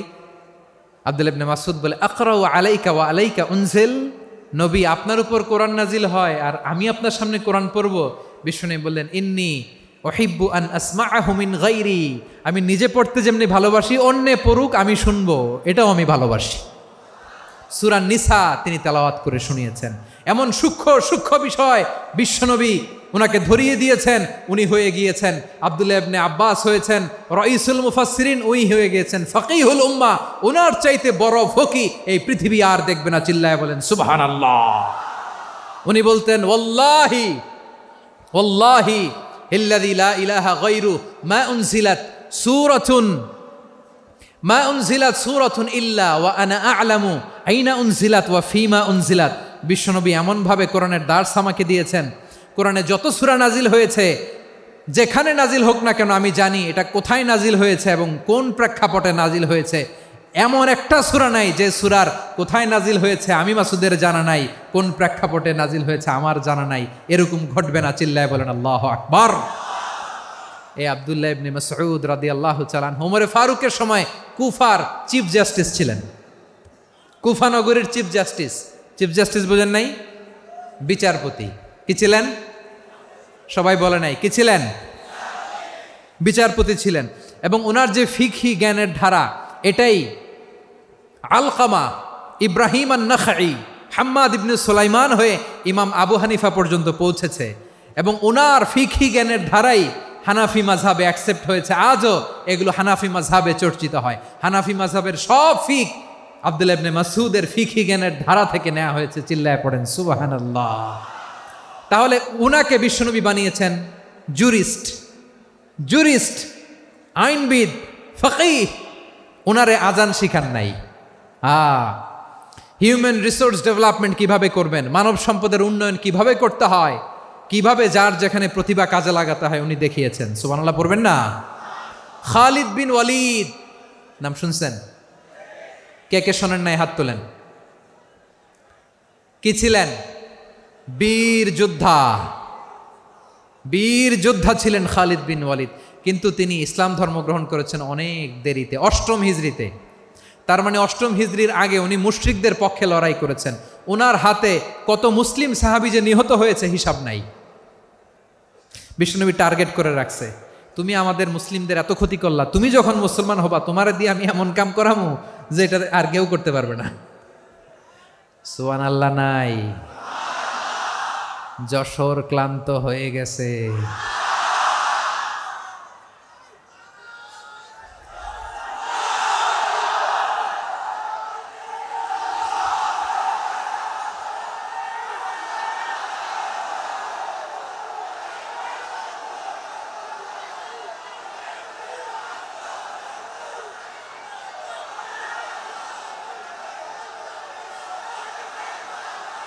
মাশাআল্লাহ। বসুন। খালিদ বিন ওয়ালিদ রাদিয়াল্লাহু তাআলা আনহু 8ম হিজরিতে মুসলিম হয়েছেন, মক্কা বিজয়ের আগে। তো মক্কা বিজয়ের আগে যখন মুসলিম হয়েছেন, এর আগে কি করছেন? কাফিরদের সাথে যুদ্ধ করেছেন। উনি উহুদের যুদ্ধে মুসলমানদের যে পরাজয় ভাব, কঠিন পরিস্থিতির মুখোমুখি ওনার কারণে পেছন থেকে এমন আতর্কিত আক্রমণ করেছেন, মুসলমানদেরকে কচুকাটা করেছেন। 8ম হিজরিতে আল্লাহ তাআলা হেদায়েতের নূর দিয়ে ওনার হৃদয়টাকে উজালা করে দিলেন। লা ইলাহা এটা এমন বাণী যার হৃদয়ে একবার টাচ খাবে, এইটা থেকে সে আর পালিয়ে বেড়াতে পারে। ঝিনুকের ভেতর লুকিয়ে থাকে যেমন মতি, ঝিনুকের ভেতর লুকিয়ে থাকে যেমন মতি, কলমা শাহাদাতে আছে আল্লাহর জ্যোতি, কলমা শাহাদাতে আছে আল্লাহর জ্যোতি। ঠিক কিনা বলেন? মক্কা বিজয়ের আগে মুসলিম হলেন, হওয়ার পরেই বিশ্বনবীর টার্গেট ফুলফিল হলো। ওই যে টার্গেট করে রেখেছেন আর দোয়া করেছেন, খালিদ বিন ওয়ালিদ যদি মুসলিম হয় তাকে আমি মিলিটারি চিফ বানাবো। ওনাকে আজান শিখান নাই, ওনারে কান ধইরা নামাজের এই মাথা থেকে ওই মাথা আনান নাই, ফিকহি কোরআনের সূক্ষ্ম তাফসির ওনারে শিখান নাই, অ্যাম্বাসেডর বানান নাই। বিষ্ণু ইসলাম উনাকে সামরিক অভিযানে প্রেরণ করেছেন। সামরিক অভিযানে তিনি প্রেরণ করেছেন। উনার জীবদ্দশায় উনার নেতৃত্বে যতগুলো যুদ্ধ হয়েছে একটা যুদ্ধেও তিনি পরাজয় বরণ করেন নাই। ওমরে ফারুকের সময়কালে তিনি চিফ অফ মুসলিম মিলিটারি মানে মুসলিম সেনাপতি হয়েছেন। যশোর আওয়াজ করো, ঠিক কিনা বলো? সেনাপতি, মুসলিম সেনাপতি। তাহলে কিভাবে হিউম্যান রিসোর্স ব্যবহার করতে হয় গোটা বিশ্ব আমার নবীর কাছ থেকে শিখে নাও। খালিদ বিন ওয়ালিদ, ওনাকে বিশ্বনবী একটা উপাধি দিয়েছেন। উপাধিটা হচ্ছে সাইফুল্লাহিল মাসলুল, আল্লাহর নাঙ্গা তরবারি, আল্লাহর খোলা তরবারি, দ্য ওপেন সোর্ড অফ আল্লাহ। খালিদ বিন ওয়ালিদ মুসলিম সেনাপতি। হাসান বিন সাবেত নাম শুনছেন? দেখি উনি কি ছিল বলেন। রাসূলের সভা কবি, কালচারাল হিজিমনিকে ডিফিট করার জন্য। উনি ভালো অস্ত্র চালানো জানতেন না, ওই কাজে উনি যেতেন না। ওনার ছিল কাব্য প্রতিভা। কাব্য প্রতিভা, কাফিররা কবিতা দিয়ে নবীকে গালি দিত। বিশ্বনবী বলতেন, ইয়া হাসান আজিব আন রাসূলিল্লাহ, তুমি নবীর হয়ে কাফেরদের এই কথাগুলোর জবাব দাও। বিশ্বনবীর একটা মিম্বার ছিল। বিশ্বনবীর মিম্বারের পাশাপাশি মসজিদে নববীতে এই হাসান বিন সাবেতের জন্য বিশ্বনবী একটা স্পেশাল মিম্বার বানিয়ে দিয়েছেন। এখান থেকে তুমি জবাব দাও। এবং বিশ্বনবী বলেছেন, আল্লাহুম্মা আইয়িদহু বিরূহিল কুদুস। আল্লাহ, হাসান আমার পক্ষে জবাব দেয়, তুমি জিব্রাইল মারফত তাকে সাহায্য পাঠাইয়া দিও। রাসূল সাল্লাল্লাহু আলাইহি ইসলামের সভা কবি, the poet of the prophet, নবীর কবি। উনি কবিতা দিয়ে এমন উচ্চাঙ্গের ভাষায় কবিতা দিয়ে তিনি জবাব দিতেন, কাফিরদের গা শিহরে যেত, তাদের হৃদয়ে আগুন ধরে যেত। তাহলে এরকম কবিরও দরকার আছে না নাই? এখন যাকে আল্লাহ দিছে কাব্য প্রতিভা, এরা যদি আপনি যুদ্ধের ময়দানে পাঠান হবে? যারে দিছে সুরেলা গলা, এরা যদি অ্যাম্বাসেডর বানান হবে না। হাসান বিন সাবেত ছিলেন বিষ্ণু ইসলামের কবি। হুযায়ফা ইবনুল ইয়ামান বিশ্বনবীর গোয়েন্দা বিভাগের প্রধান। কিসের প্রধান? হুযায়ফা ইবনুল ইয়ামান। ওনার ছিল ডিটেকটিভ মাইন্ড, ডিটেকটিভ মাইন্ড, গোয়েন্দা বিভাগের প্রধান। এবং উনি হচ্ছেন সাহিবু সিররি রাসূলিল্লাহ, রাসূল সাল্লাল্লাহু আলাইহি ওয়াসাল্লামের গোপন তথ্যের ধারক বাহক। নবীর যেই কথা কেউ জানে না, সব হুযায়ফার পেটের ভিতরে ছিল। সুবহানাল্লাহ পড়েন। মদিনার যত ইহুদিদের একটা লিস্ট ছিল, এই লিস্ট শুধু দুইজন জানতো, বিশ্বনবী আর হুযায়ফা। সুবহানাল্লাহ পড়বেন না? তাহলে ওনাকে কোন দায়িত্ব দিছে? কোন বিভাগ? যশোর আওয়াজ করো, কোন বিভাগ? গোয়েন্দা বিভাগের হেড ছিল। খন্দকের যুদ্ধে প্রচন্ড আজকের মতো শৈত্য প্রবাহ, মাটি খনন করতে করতে সাহাবীদের পেটে ক্ষুধা নাই, দাঁড়াইতে পারে না নামাজের জন্য, এত ক্লান্ত, ক্ষুধা, ক্লান্ত, শ্রান্ত। বিশ্বনবী বললেন, কে আছো? এই কঠিন শীত, এই ভয় আর ক্ষুধার মধ্যেও খন্দকের পরীক্ষার টপকে শত্রু শিবিরে যে আমাকে তথ্য দিবা, কে আছো? কারো গায়ে শক্তিই নাই যে দাঁড়াবে, কেউ দাঁড়ায় না। বিশ্বনবী তখন নিজে হুযায়ফাকে ডাক দিলেন, হুযায়ফা, যে আমাকে আজকে শত্রু শিবিরের তথ্য এনে দিবে, সে জান্নাতে আমার মরাফাকা, আমার সঙ্গী হবে। হুযায়ফা রাদিয়াল্লাহু ইবনুল ইয়ামান জীবনের ঝুঁকি নিয়ে এই ক্ষুধা, শৈত্য প্রবাহ, কোল্ড ওয়েভসকে উপেক্ষা করে পরীক্ষা টপকে শত্রু শিবিরে যে সবার কথাগুলো চুপে চুপে শুনে বিশ্বনবীর দরবারে এসে গোয়েন্দাদের মতো তথ্য সরবরাহ করেছে। বিশ্বনবীর গোয়েন্দা বিভাগের প্রধান হুযায়ফা ইবনুল ইয়ামান ইন্টেলিজেন্স বিভাগ চালাতেন। মুনাফিকদের নাম ওনার কাছে ছিল। মুআয ইবনে জাবাল মদিনা রাষ্ট্রের সবচেয়ে সিনিয়র আমলা ছিলেন। আমলাতন্ত্র চিনেন তো? প্রশাসনিক কাজ যারা চালায়, অ্যাডমিনিস্ট্রেশন বোঝেন না? The department of administration. মদিনার রাষ্ট্রের সিনিয়র আমলা মুআয ইবনে জাবাল মুতাখাসসিসুন ফিল হালাল ওয়াল হারাম, হালাল হারামের স্পেশালিস্ট ছিলেন। বিশ্বনবী উনাকে ইয়ামানের গভর্নর করে পাঠাইছেন। বলেছেন, ইন্নাকা তা'তি কওমান আহলা কিতাব, এমন গোষ্ঠীর কাছে যাবা যারা ইহুদি নাসারা, আগে শাহাদা পড়লে এরপরে নামাজের দাওয়াত দিও, নামাজ পড়লে যাকাতের দাওয়াত দিও। গভর্নরের অ্যাটিটিউড যেমন থাকে তেমন অ্যাটিটিউড ধরে রেখো। সুবহানাল্লাহ পড়েন। তাহলে মুআয ইবনে জাবালকে দিয়ে বিশ্বনবী কবিতা লেখায় নাই, চিঠি লেখায় নাই, আজান দেওয়ায় নাই। সুবহানাল্লাহ পড়বেন না? সব শেষ সাহাবী বলি আবু হুরায়রা রাদিয়াল্লাহু তাআলা আনহু। নাম শুনছেন? বিড়ালের বাবা। কি করতেন? খালি হাদিস মুখস্থ করতেন। উনি বলতেন আলজামু রাসূলুল্লাহ আলা মিল ইবাতনি, আমার শুধু পেটের ক্ষুধার বন্দোবস্ত হইলে আমি নবীর সঙ্গ ছাড়তাম না। আমার আনসার সাহাবারা ক্ষেত খামারের কাজ করত, আমার মুহাজির সাহাবারা ব্যবসা করত, আর আমি নবীর সাথে সাথে থাকতাম। শুধু সকাল বিকাল দুই বেলা যদি আমার খাবারের বন্দোবস্ত হয়, আমি আর নবীর লক ছাড়ি না। সুবহানাল্লাহ কইবেন না?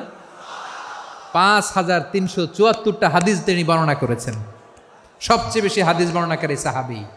হাদিস প্রিজার্ভেশনের কাজে বিশ্বনবী ওনাকে কাজে লাগিয়েছেন। উনি একদিন বলেন, ইয়া রাসূলুল্লাহ আসমাউ মিনকা কাসীরান ফালা আহফাজু, নবী অনেক কথা শুনি আমার মনে থাকে না। বিষ্ণু বললেন তাই? উবসুত রিদাক, তোমার চাদরটা বিছাও। আবু হুরায়রা বিছালেন, বিশ্বনবী হাত বুলায় দিলেন, এরপরে অনেক হাদিস বর্ণনা করলেন। আবু হুরায়রা বলে তারপর থেকে বিশ্বনবী যাই বর্ণনা করে আমি শুনি আর একটাও বলি না। এখন সুবহানাল্লাহ।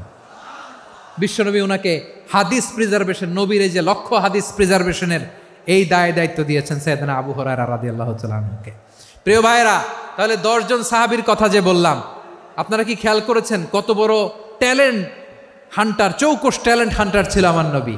এক একজনের এক এক ট্যালেন্ট এক এক কাজে অ্যাসাইন করেছেন, এক একজনকে এক এক দায়িত্ব দিয়েছেন, এক একজনের প্রতিভাকে এক একভাবে বিকশিত হওয়ার সুযোগ দিয়েছেন। আওয়াজ করে বলেন ঠিক কি না? এখন আমার পর্দার আড়ালে আমার মায়েরা বলবে, এতগুলো পুরুষ সাহাবীর কথা বললো, নারী সাহাবীরা কি কিছু করে নাই? মোনাজাত হবে, দোয়া ছাড়া কেউ যাব না। রুফাইদা আল আসলামিয়া রাদিয়াল্লাহু তাআলা আনহা, ওনার বাবার নাম সাআদ আল আসলামি। বিশ্বনবী কি খেয়াল করলেন দেখেন, সাআদ ছিল মদিনার বড় ডাক্তার।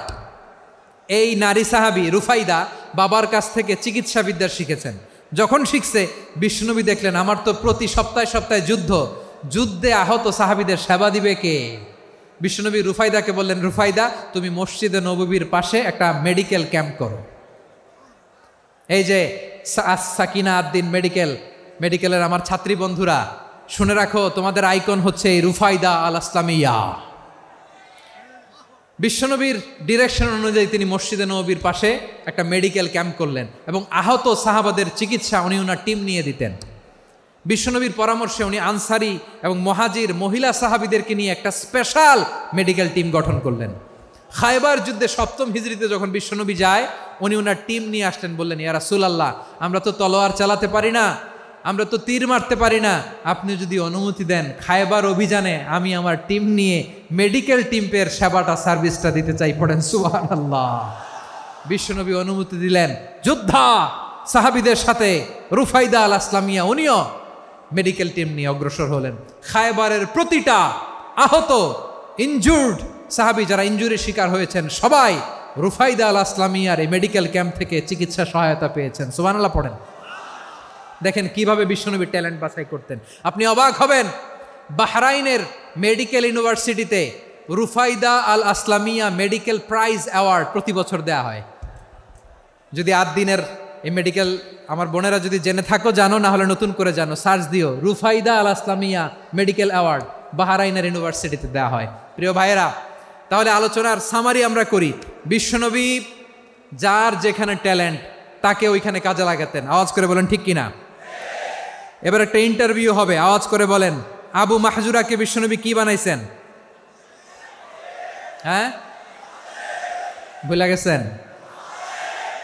সামনের চুলে হাত দিয়ে বিশ্বনবী কি সুন্দর গলায় আজান শিখালেন। মুয়াজ্জিন। যায়েদ বিন সাবিতকে একাডেমিক প্রজেক্টের দায়িত্ব দিয়েছেন, তিনি ছিলেন বিশ্বনবীর দোভাষী ব্যক্তিগত সচিব। Musab ibn Umair the first ambassador of Islam. Abdullah ibn Abbas উম্মার বড় শিক্ষাবিদ মুফাসসির। আব্দুল্লাহ ইবনে মাসউদ ছিলেন জুরিস্ট। কি ছিলেন? জুরিস্ট ছিলেন, এই উম্মার সবচেয়ে বড় জুরিস্ট। খালিদ বিন ওয়ালিদ সেনাপ্রধান। হাসান বিন সাবিত ছিলেন বিশ্বনবীর সভাকবি। কি ছিলেন? বিশ্বনবীর সভাকবি ছিলেন। এরপরে হুযায়ফা ইবনুল ইয়ামান কি ছিলেন? গোয়েন্দা বিভাগের প্রধান। মুআয ইবনে জাবাল কি ছিলেন? সিনিয়র আমলা। ইয়ামানের গভর্নর। আবু হুরায়রা রাদিয়াল্লাহু তাআলা আনহু হাদিস প্রিজার্ভেশনের কাজ করেছেন। আর আমাদের রুফাইদা আল আসলামিয়া রাদিয়াল্লাহু তাআলা আনহা কি ছিলেন?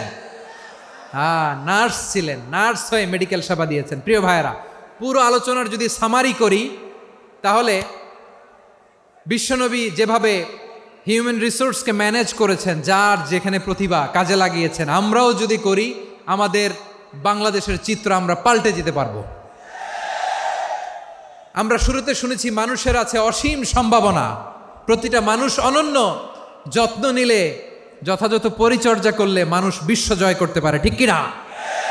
আমাদের হাফেজে কোরআনের সামনে দাঁড়াতে পারে এমন কোনো হাফেজে কোরআন আল্লাহর জমিনে জন্ম হয় নাই। গোটা বিশ্ব কাঁপিয়ে তারা সেরা, আমাদের ক্রিকেটাররা সেরা, আমাদের তৈরি পোশাক শিল্প সেরা। এরকম অনেক অনেক সেরা জিনিস আছে, আমরা এগুলোরে নার্চারিং করতে পারি নাই, পরিচর্যা করতে পারি নাই, সঠিক তারবিয়াতের অভাব। তাহলে মানুষের অসীম সম্ভাবনাকে কাজে লাগাতে হবে, ঠিক কিনা বলেন? ইউনুস গভর্নমেন্টকে আমি বলবো, অল্প সময়ের জন্য আপনারা এসেছেন, সংস্কারও করতে হবে, আবার নির্বাচনও করতে হবে। সব সংস্কার হয়তো করতে পারবেন না, যতটুকু পারবেন এর মধ্যে আমাদের যে হিউজ ম্যান পাওয়ার, আমাদের যে মানব সম্পদ, হিউম্যান রিসোর্স, এটাকে ডেভেলপ করে আপনাদের যেতে হবে। যেটা পারবেন না সেটাকে পরবর্তী নির্বাচিত গভর্নমেন্টের কাছে রেখে যেতে হবে, যে তারা যেন করে, তাদের কাছে আপনারা এটা রেখে যাবেন। তাহলে মানুষ চাইলে বিশ্ব জয় করতে পারে। আর মানুষকে হারাতে পারে কেউ? জোরে বলো যশোর, মানুষকে হারাতে পারে কেউ? আল্লাহ আমাদেরকে জনসংখ্যা দিয়েছেন প্রিয় ভাইয়েরা। এই জনসংখ্যা অনেক বড় সম্পদ, এটা আমাদের জন্য অভিশাপ নয়, আশীর্বাদ। আমাদের জনসংখ্যাকে যদি আমরা জনশক্তিতে রূপান্তর করতে পারি, আজকে বাংলাদেশ যে অবস্থানে দাঁড়িয়ে আছে, বাংলাদেশ তার 20 গুণ উন্নতির শিখরে চলে যাবে। চিল্লায় বলো ঠিক কিনা? আমাদের শ্রমিক ভাইয়েরা বাইরে কাজ করে, আমাদের শ্রমজীবী ভাইয়েরা, প্রবাসীরা, তাদের ব্যাপারে গুরুত্ব দিতে হবে। আমাদের শ্রমের দাম সবচেয়ে কম, সবচেয়ে কম। তারা এম্বাসিতে গুরুত্ব পায় না, এয়ারপোর্টে গুরুত্ব পায় না। এই সরকার অবশ্য তাদেরকে অনেক গুরুত্ব দিচ্ছে। আমাদের অদক্ষ শ্রমিককে যখন আমরা দুবাই পাঠাই, অল্প বেতন পায়, কিন্তু ইন্ডিয়ানরা দক্ষ শ্রমিক পাঠাইলে তার 3 গুণ বেতন পায়। আমরা আমাদের শ্রমিকদেরকে অদক্ষভাবে আর পাঠাতে চাই না, দক্ষ শ্রমিক পাঠিয়ে আমরা রেমিটেন্সের বন্যা বইয়ে দেব। আমাদের শ্রমিকদের পাঠানো রেমিটেন্সের টাকায় সচল থাকে আমার দেশের অর্থনীতির চাকা। তাদেরকে সবচেয়ে গুরুত্ব দিতে হবে। আমরা পেয়েছি ফ্রিডম ফাইটার, মুক্তিযোদ্ধা, আর আমার প্রবাসী ভাইরা হচ্ছে রেমিটেন্স ফাইটার। জোরে বলো ঠিক কিনা? তাহলে আমাদের এই জনশক্তিকে জনসম্পদে ট্রান্সফর্ম করতে হবে, ঠিক কিনা বলেন? সরকার জনগণকে এভাবে পলিশ করতে হবে। মা বাবারা ছেলে মেয়েদের মধ্যে কার কোন যোগ্যতা তাকে ওইভাবে কাজে লাগাতে হবে। সবার A+ পাওয়ার কোনো দরকার নাই। আমাদের দেশে একটা টেন্ডেন্সি আছে, পরীক্ষায় A+ না পাইলে কই তুই কি করলি, পাশের বাড়ির ছেলে A+ পাইছে, যা ওর পা ধোয়া পানি খা। কি খা? তা আমি ভাবছি যে পা ধোয়া, A+ পাওয়া ছেলেদের পা ধোয়া পানির একটা পানির ব্র্যান্ড বানাইতে হবে। এরকম লেখা থাকবে, A+ পাওয়া ছেলেদের পা ধোয়া পানি। খাওয়া নাই, এগুলার খাওয়া নাই। ওরে আল্লাহ A+ পাওয়ার জন্য বানাইছে, আর আপনার ছেলেকে এই A+ গুলারে নিয়ন্ত্রণ করার জন্য আল্লাহ বানাইছে। ওকে দিয়ে আল্লাহ কি করবে আপনি জানেনই না। একটা A+, একটা A গ্রেড একটা মানুষের জীবনকে ঠিক করে দিতে পারে না। আপনার ছেলেকে আল্লাহ অন্যদিকে যোগ্যতা দিয়েছে। ওদের মনোবল ভাঙবেন না, খবরদার, খবরদার। ছেলে মেয়েদের মনোবল ভাঙবেন না। যাকে দিয়ে যেটা হবে তাকে দিয়ে সেটা করতে হবে, তার প্রতিভাকে সেভাবে কাজে লাগাতে হবে। তাহলে বাংলাদেশ, আমাদের এই জনসংখ্যা জনসম্পদে রূপান্তরিত হবে। আমাদের সরকারের তত্ত্বাবধানে আমাদের 18 কোটি জনগণ দক্ষ জনশক্তিতে রূপান্তরিত হোক, আমরা চাই কি চাই না? আমরা ভালো মানুষ, শ্রেষ্ঠ মানুষ হতে চাই কি চাই না? ওই জাপানিজদের মতো সৎ, ওই ইউরোপিয়ানদের মতো কালচার্ড। আমাদেরকে আল্লাহ তাআলা কোরআন সুন্নাহ অনেক কিছু দিয়েছেন। যেহেতু বর্তমানে আমরা দেখছি তারা সৎ, তাদের মধ্যে ভ্যালিউ আছে, সেগুলো আমাদের মধ্যে আনার দরকার আছে না নাই? আর ইসলাম দিয়ে আমাদের জীবনকে সাজাতে হবে, ইসলাম দিয়ে আমার পরিবারকে সাজাতে হবে। ইসলাম থেকে, কোরআন থেকে প্রেসক্রিপশন না নিলে জীবন সুন্দর হবে না। কোরআন থেকে প্রেসক্রিপশন না নিলে সমাজ সুন্দর হবে না। কোরআনের প্রেসক্রিপশন না মানলে রাষ্ট্র সুন্দর হবে না। কোরআনের প্রেসক্রিপশন অ্যাপ্লাই না করলে শুধু দুর্নীতি দমন কমিশন দিয়ে দুর্নীতি বন্ধ করা যাবে না। এজন্য কোরআনের আইন আমরা চাই কি চাই না? প্রিয় ভাইয়েরা, হিউম্যান রিসোর্স ডেভেলপমেন্ট, মানব সম্পদের উন্নয়ন, আমাদের সরকার যেন এদিকে নজর দেয়। আমরা যেন এই ব্যাপারে যত্নবান হয়ে উঠি। যাকে আল্লাহ যে যোগ্যতা দিয়েছে, এই যোগ্যতা দিয়ে আমরা যেন ইসলামের জন্য, দেশের জন্য কাজ করি। আমরা যেন আমাদের স্কিল ডেভেলপ করি, আমাদের পটেনশিয়ালকে ডেভেলপ করি। মোরালিটি, ভ্যালিউজ নিয়ে শায়েখ আহমদুল্লাহ আলোচনা করেছেন, এগুলো দিয়ে যেন আমরা আমাদেরকে সাজাই। আল্লাহ তাআলা আমাদের দেশকে তুমি নিরাপদ করো, আমরা পড়ি আমিন।